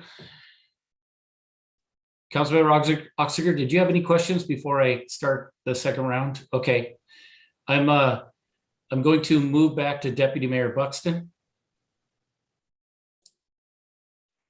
Thank you, Mayor. So Susan, could you clarify, you did mention that this EIS was going to be scoped purely around the demolition process. So is there any considerations for the future that might be involved in some of the scoping for this EIS? Like, is anything in the future attached to this at all? So oh, sorry. I don't think that's a question I can answer yet, because we haven't even proceeded to issuance of the determination of significance at this point.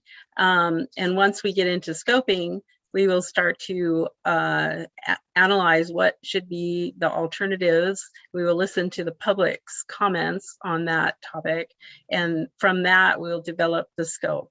So it's a little early in the process to say kind of what will be incorporated into the scope of the EIS.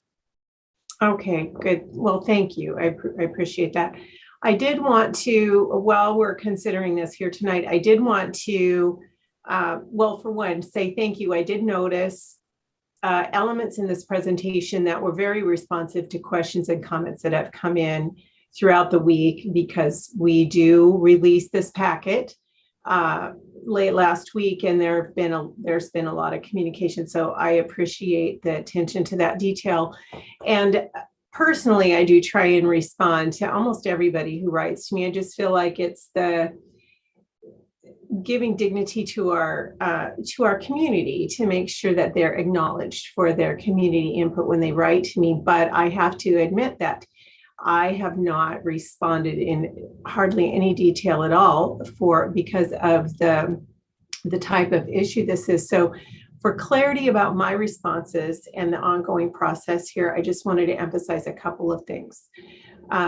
So in reading some of the information that was published by the Washington Historic Trust, they said that this step that we're taking tonight is in compliance with the state EPA, and they encouraged its full execution. So I appreciated that statement from them. And so as we move forward, in order to preserve our position as non-biased in any future quasi-judicial hearing as a council member, Any conversation, whether it's in person or in writing or text, will in the future need to be disclosed if this is discussed. And that has the potential of eliminating any one of us from our primary duty in this process, and that is to make an educated, non-biased decision in the future. That's our role in this body of work. So I just want to ask if you to please understand that if I am publicly castigated for my silence, I will not defend myself. I will remain silent in order to preserve the integrity of this process and to protect the city that belongs to all of us. So thank you for your understanding ahead of time. And thank you, Mayor. That's all I have. Thank you. With that, I'm going to move back over to Councilmember Harris for a second round. Thank you, Mayor. Susan, could you, I was struck by the fact that there seem to be two different firms involved in architecture. Could you kind of describe what each of them are going to be doing? There's like a Northwest Vernacular and a Painter Preservation. I haven't run across that before in my work. I'd have to look and see, into the scope, but we do have separate companies that would, or they may be part of the same, but they're different specialties. One looks at the structure from a historic perspective, and the other looks at archaeology. So we'll be looking at both the structure and the potential for archaeological resources underground. So those are different specialties and would normally have different firms that would review that. Okay, thank you. So when it comes to outreach, I believe I read that there's going to be one public meeting. Is that sort of a guarantee, or is it limited to comments, the website? No, we will have a public meeting. The consultant will also help us produce a public involvement plan. So there could be other things that would be included in there. We'll definitely have a website, we'll have materials and a comment form, but there will also be a virtual public meeting is what we're anticipating at this time. Okay, and one last thing, because I haven't done this before, what would be an example of a mitigation on a historically significant building? I'm just, in other words, I can understand environmental mitigation in terms of, in other contexts, chemicals and so on. But can you give me a working example of what that might entail?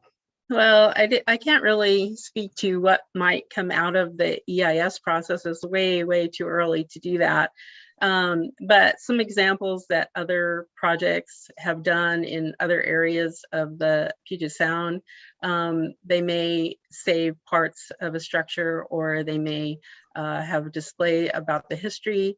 There are a lot of different things that could happen, assuming that the building is demolished. Some of them are not. So it's just way too early in the process to know either what the result of the EIS will be or what the result of the permit decision will be at this point. Thank you. All right. Thank you, Councilmember Harris. Moving on to Councilmember Nutting. Thank you, Mayor. My only comments is being in this line of construction this is not an out of line ask. Cities ask for it. Most of the time have to front the bill themselves.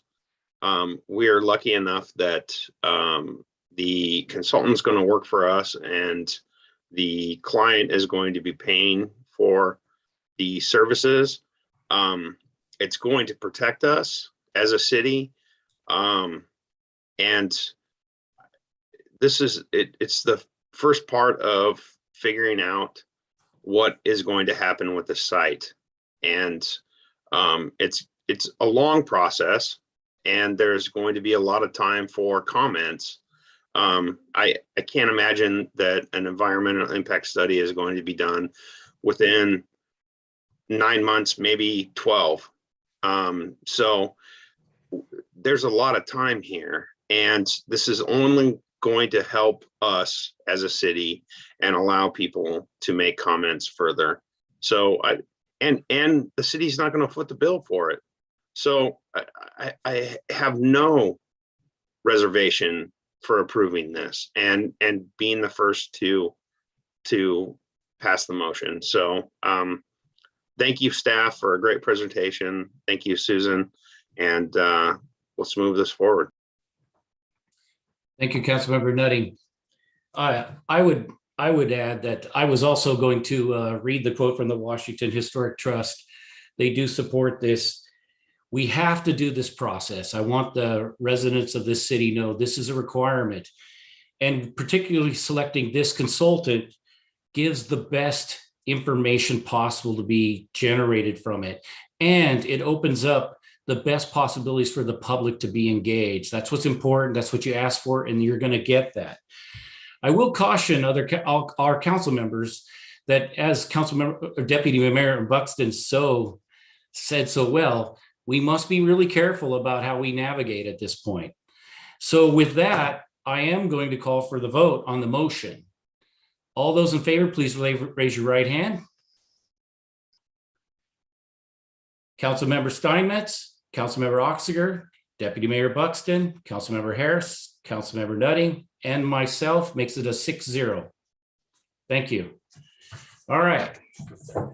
Moving on to the next piece of business, the council vacancy process. So what I'd like to do is I've been working, I've talked to a few council members and city staff and so forth about outlining the process. And of course, I had experience myself and have viewed some others. So what I'd like to do is basically outline the process, and then we'll bring it into discussion for a couple rounds. We'll solidify it. And I think we'll have essentially a process. One thing I want to say is no matter which way we do this, somebody will find fault in it. We have some limitations. We have Zoom. We don't have any ways to sequester anybody, hold them aside, answer individual questions and so forth. And the biggest thing we need to do in this process is make it fair and equal. So with that being said, I'll kind of go over the timeline and then include in some of the process that I have outlined for discussion.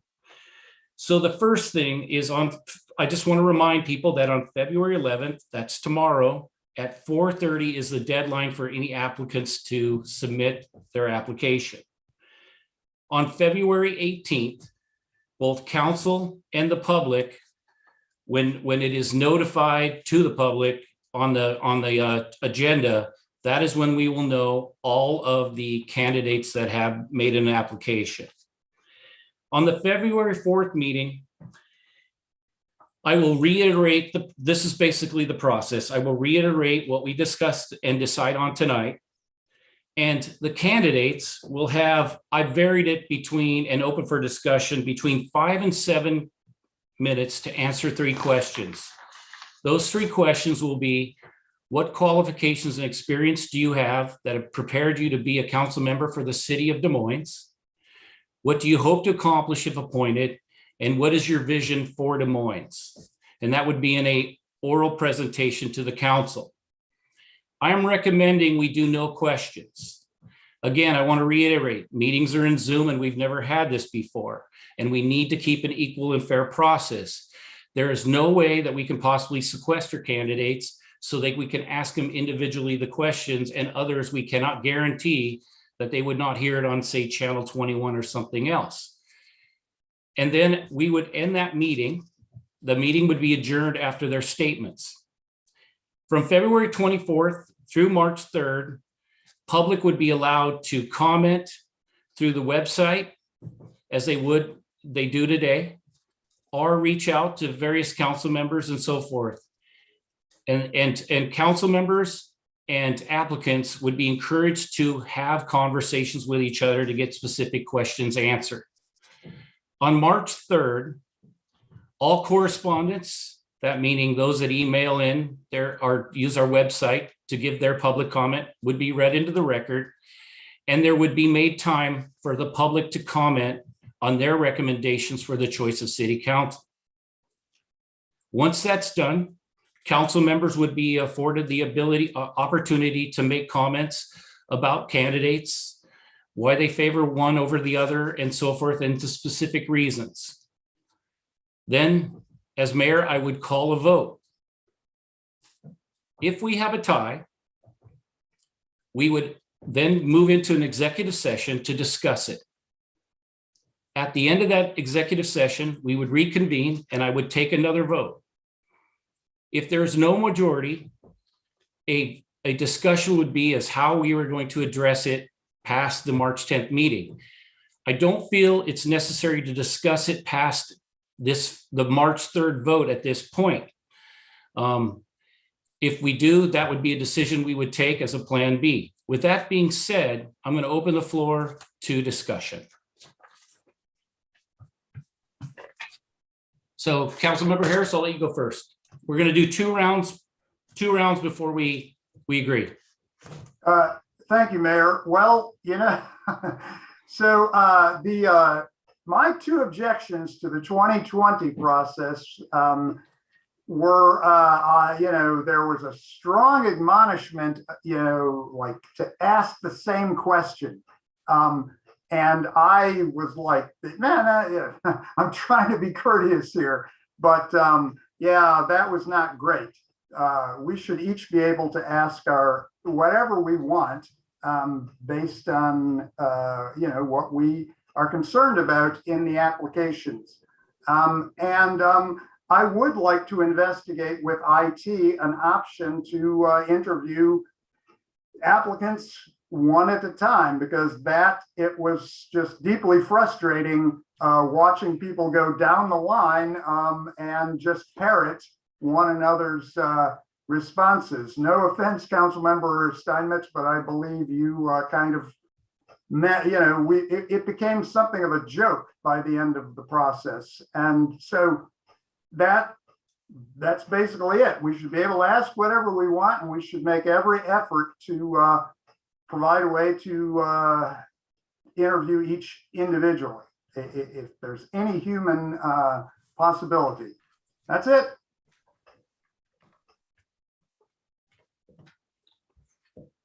All right, thank you. Councilmember Steinmetz. And as one who was involved in that 2020 process, I can tell you it was extremely frustrating from the applicant standpoint, in part for what Mr. Harris was saying. The first person asked the question was struggling to try to come up with the answer very quickly. Not everybody's quick on their feet, nor is that a requirement of this job. But by the time you got to the last person, it was pretty much, yeah, I agree with what everybody else said.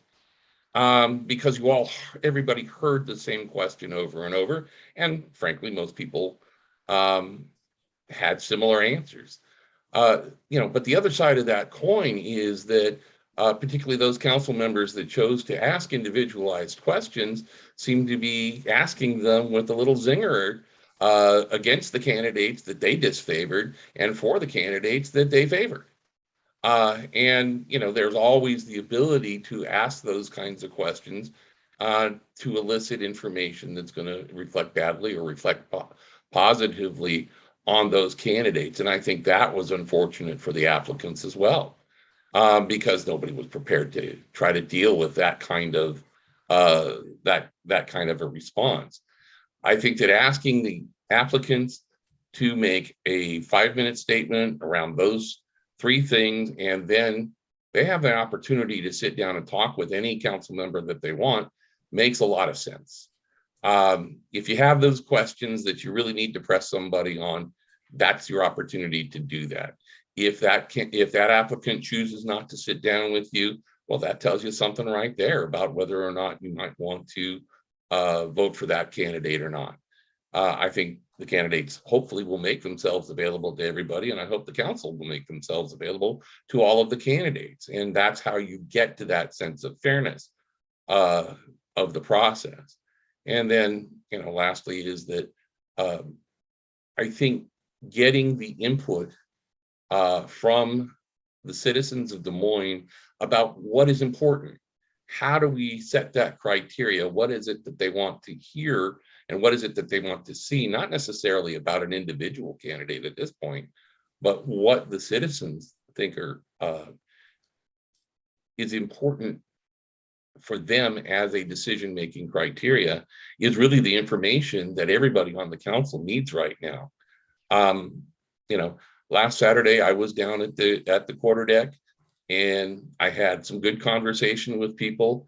And even though some of them had somebody in mind, we were able to get the conversation towards why is that? What is it that you think is important? And that's what I want to know. And I'm going to be down at the quarter deck again. I'll be there from noon to 2 on Saturday if anybody wants to come talk to me about it, because I think this is really important. Thank you. That's it. Thank you, Councilmember Steinmetz. I'm going to move on to Deputy Mayor Buxton. Thank you, Mayor, and I appreciate the input of my colleagues so far, and I appreciate your effort, Councilmember Steinmetz. You've set aside the time and invited the public, and then I interviewed you. but see, that's our option. Also, there are with this plan. I appreciate this plan that the mayor's given to us. So because it gives us a lot of options and it gives the public options. So this is what I mean by this. The applicants are going to have an opportunity to include whatever they wish in their public application. They have 3 main questions, but they can attach any additional information that they want, which can include any information that they have gathered from the public that they're a part of.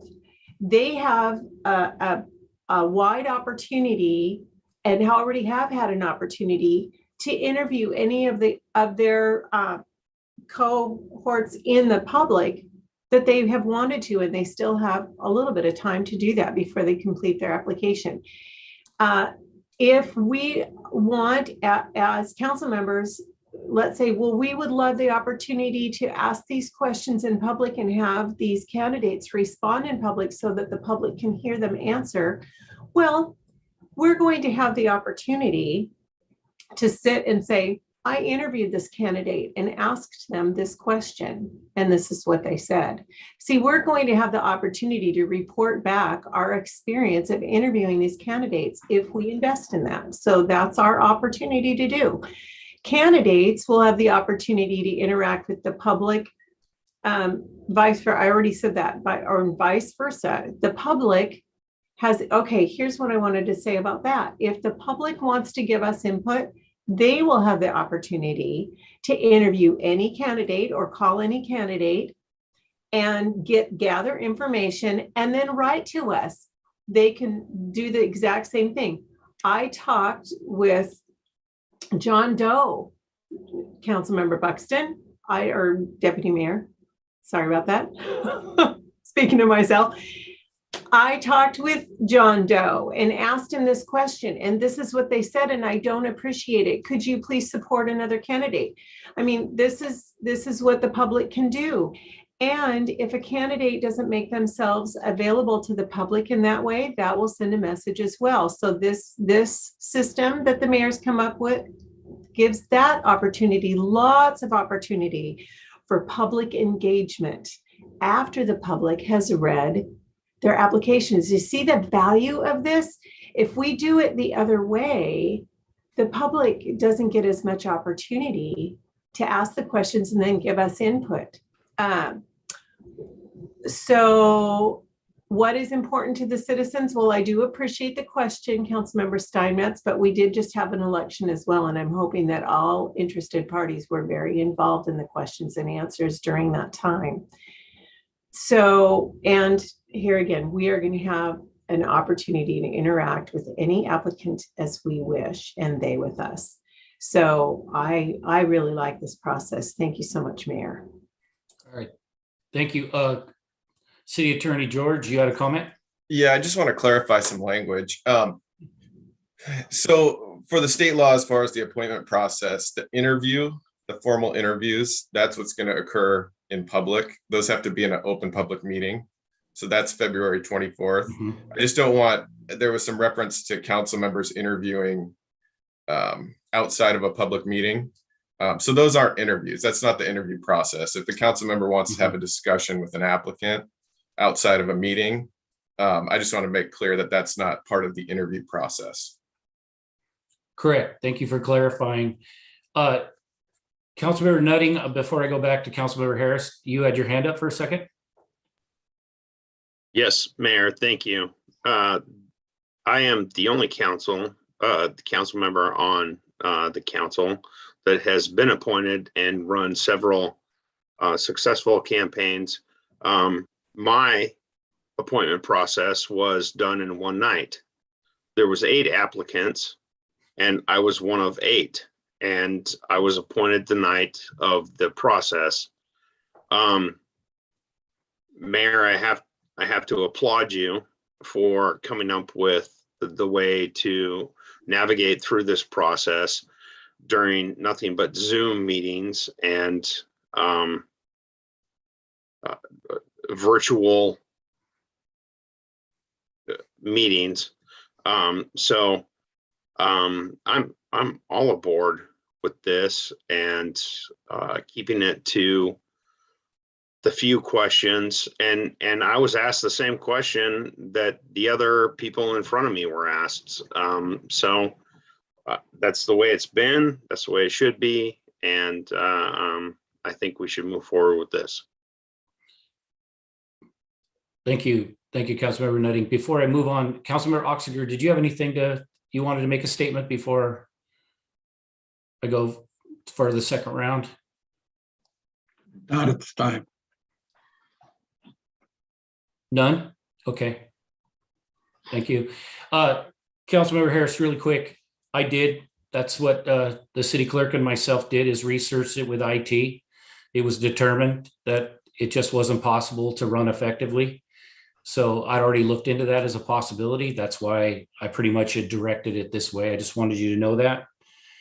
I'm going to add that this process, by not doing it in one night and doing it in 2 different meetings, gives the maximum allowable input from the public.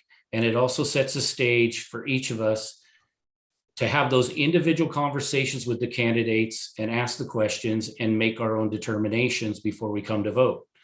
So that's where understanding the limitations and so forth, I'll be candid. We had essentially all agreed to ask the same questions, and you didn't during the last process, and it actually made it uneven and unfair, in my opinion. And this is where one of my major considerations in making it fair and equal for everybody with the same opportunity. So that's kind of the color I had behind it. So with that, I'm going to yield the floor back to you. Thank you, Mayor. So, I'm thinking of that movie, Annie Hall. I would love to provide each of you a link to the video of the 2013 process, and which I frankly thought was pretty darn swell, where Councilmember Nutting was appointed. And some council members asked the same questions. There was a big thing about property rights for some reason, but others did not. And it turned out to be fine. And there were several rounds of questions, and look at the video for yourselves. I do want the applicants to be able to respond and maybe think on their feet a little bit. I don't think that's too much to ask. We're giving them, the successful applicant is getting quite something, because it's not to put too fine a point on it, but people who are appointed tend to get reelected. And so this is something. And I want the public to see who they're getting. It's one thing to say, oh yes, well, I spoke with this person and that person, but I want the public to have a sense of who they are beyond that written application. And so I would move to just, make sure that each of us have the ability to ask their choice of questions. Yeah. Okay. Does anyone have any other statements? Okay, with that said, we can, I'd like to take a vote on as I stated it with not having questions. If everybody, I'd like to see if everybody, the outline I gave is the one we'll go with as the agreed process. Please raise your right hand and I'll identify you. I see Councilmember Steinmetz, Councilmember Oxiger, Councilmember Buxton, Councilmember Nutting, and myself. Those opposed? Councilmember Harris. With that, we will stick with the processes outlined on, the vote was 5-1 on February 24th. And then move it in, and then the second meeting and the vote will take place on March 3rd, Thursday. That's correct date, right? For the okay. With that being said, we will move on to introduction of future consideration, items of future consideration. I want to remind everybody, as we move there, this is time for the sole purpose of proposing new business items that have not previously been before council for discussion or on a future agenda. This is not a time for questions about our old business. Council members can submit questions or seek updates previously discussed with the city manager at any time. Do any council members have new businesses that they would like to propose? Seeing none, we'll move on to board and committee reports. And with that, I yield the floor to Councilmember Harris. Thank you, Mayor. A quick reminder, the Port of Seattle is they have this annual ACE grant program where they will offer the public a free tree. And you should be getting some kind of notice either on the community page, the city mailer. Please take advantage of it. We need more trees. I attended a WIRA meeting today, which basically has a lot to do with salmon recovery on the Environment Committee.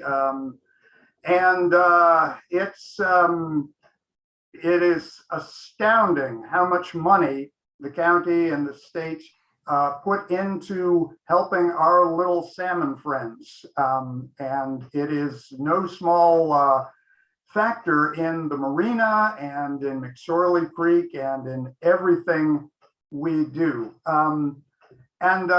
Real quick, in my opinion, the Masonic home is Des Moines. We all just live here. It is possible to have historic preservation here, but it is up to the public. It's not up to the city. It's a wonderful thing to see, many letters from the public and likes on Facebook. But the few times that the city has preserved great buildings like the Covenant Beach Parks and the Field House, it really came down to somebody having a passion for it. It's not easy. It's millions of dollars. Okay, you got to want it, but such things are possible. If you look at Ms. Maxwell in SeaTac, nobody told her that you cannot save a large forested area owned by the Port of Seattle. And so she just went and organized a community group and did it. So you have to have that kind of commitment. And I guess you have to not know how daunting the task is. So go out and get them. And that's it. Thank you, Councilmember Harris. Moving on to Councilmember Oxiger.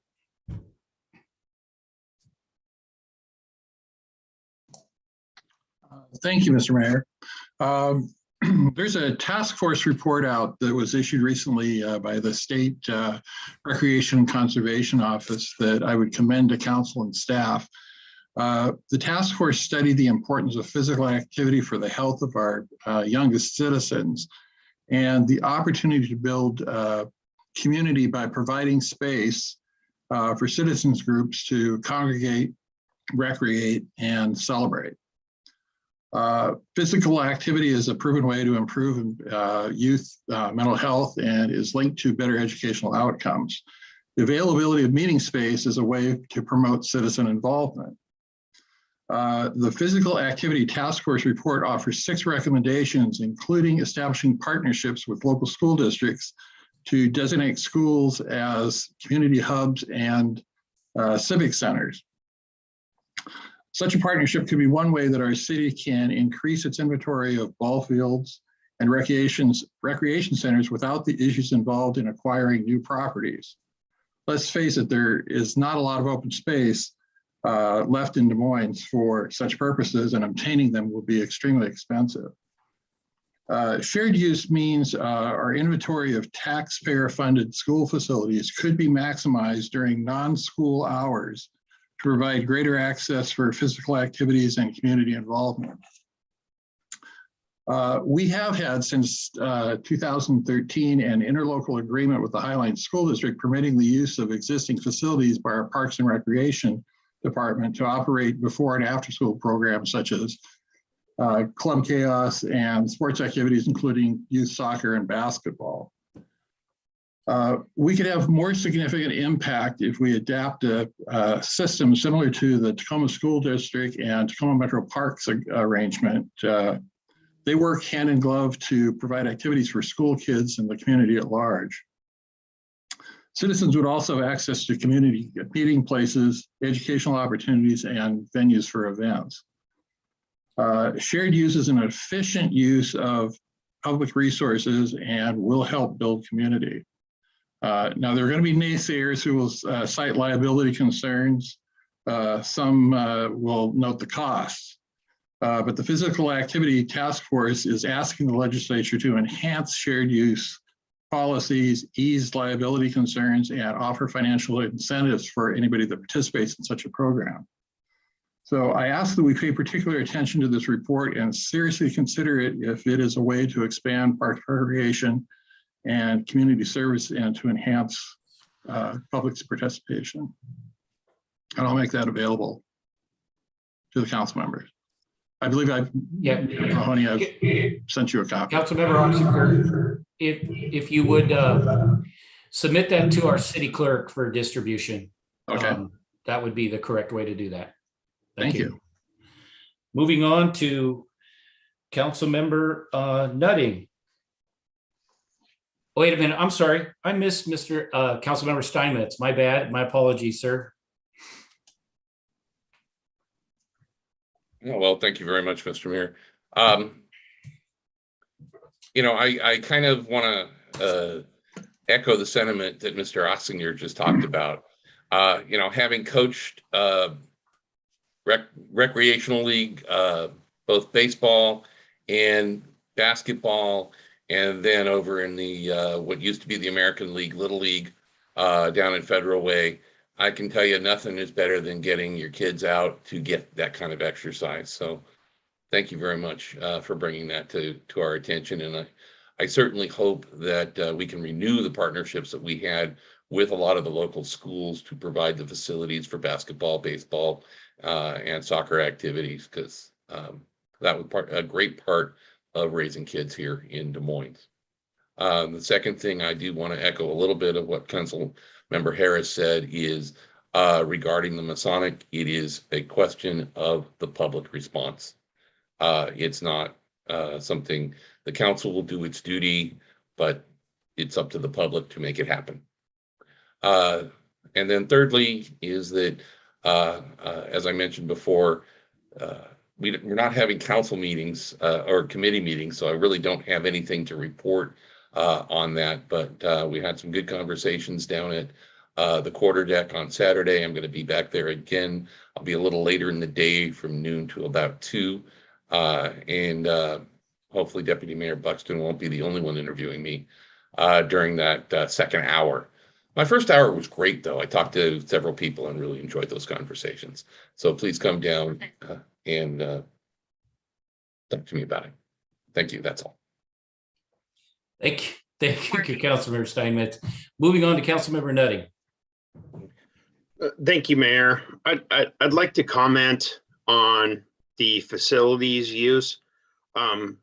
Although Highline has been a very great partnership, they require a lot of insurance backup, and with insurance companies not issuing the insurance policies to allow you to use their facilities, it creates a huge problem because Highline will not insure you to use their property as a outside entity.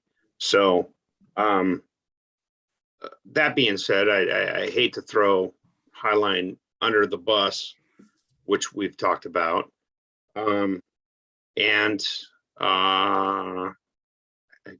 kind of lost my thought on that. I yield it back to you, Mayor. Thank you. Thank you, Councilmember Nutting. Deputy Mayor Buxton, you have the floor. Thank you, Mayor. I'm pulling out my comments. So I noticed this week that we did not have a city manager's report, and I'm trying to rack my brain to find out, to think of when that has ever happened. Hardly ever, just want to say. And I came to the table though tonight to thank the staff and the city manager for the reports and the way that it happens. There have been a couple of comments, and I do hear on occasion questions in regard to it. So I just have about 3 or 4 observations about it. So the city manager for a while used to bring forward a series of bulleted slides, and each staff member would be responsible for their segment to come forward with slides and talk. And it was very rote, and there was a lot of staff time involved in preparing these reports. Now, the way it happens, there is a city manager report for every council meeting that we have. It's dynamic. It's an organic response to not only council member questions, the mayor's questions during the week, or the filtered community response and interest for the week. If I receive interesting information or questions throughout the week, I am commonly forwarding community interest and concerns to the staff and the city manager for their attention or clarity. And many times those questions and concerns have filtered up into the city manager's report for the week. And I know we don't always clarify that, but that is how it happens. And so you get this. So now what we get, instead of this rote bulleted slides, we get this dynamic presentation that's based on the heartbeat of the community and things that council members and questions that council members are facing out in the community. And another thing is that he uses it for as an opportunity to correct or enhance information that goes out into the public. And it's in the setting of an open public meeting that's protected through Robert's rules, our council rules, and mutual respect. So it's a perfect opportunity to bring clarity to information or things that are going on in the public. And one more thing, you know, the staff used to come up one by one, but this is a great opportunity to showcase the work of the staff if you'll notice, there are these great presentations, slide presentations that get prepared by one segment of the staff, like the police department or public works or the parks department, where all their work for a period of months can be showcased and all the community questions can be answered. And it produces this magnificent video clip then that can be linked and brought back out into the community whenever needed. So I want to give kudos to our city manager for the way that we have opted to bring forward the city manager's report. I really prefer this to the way it was done when I was first elected. And I hope and I think that the community appreciates it as well. Thank you, Mayor. Thank you, Deputy Mayor Buxton. I, a few nights ago, attended a community meeting up at the Trinity Lutheran Church. It was several people in the area and vicinity that were had their concerns about crime.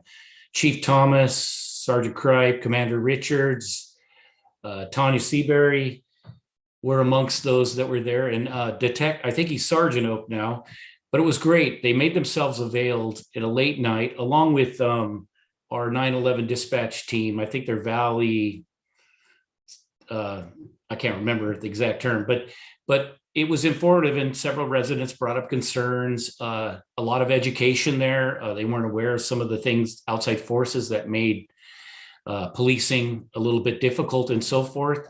I want to thank Tad Doviak for hosting that meeting.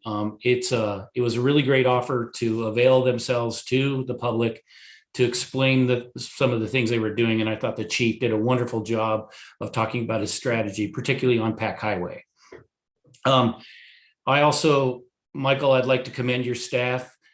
I know how much work you put into these presentations tonight. They were excellent. They were informative. They were very comprehensive and detailed. You dotted I's and crossed T's in a large degree. And lastly, I want to thank the council for civility.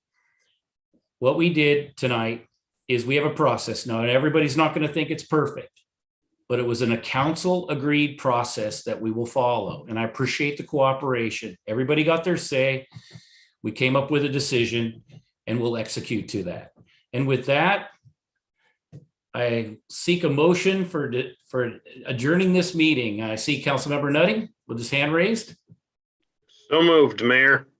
Councilmember Steinmetz, I see you as a second. All those in favor, please raise your right hand. It's a unanimous 6-0 vote. The next meeting will be February 24th, and look forward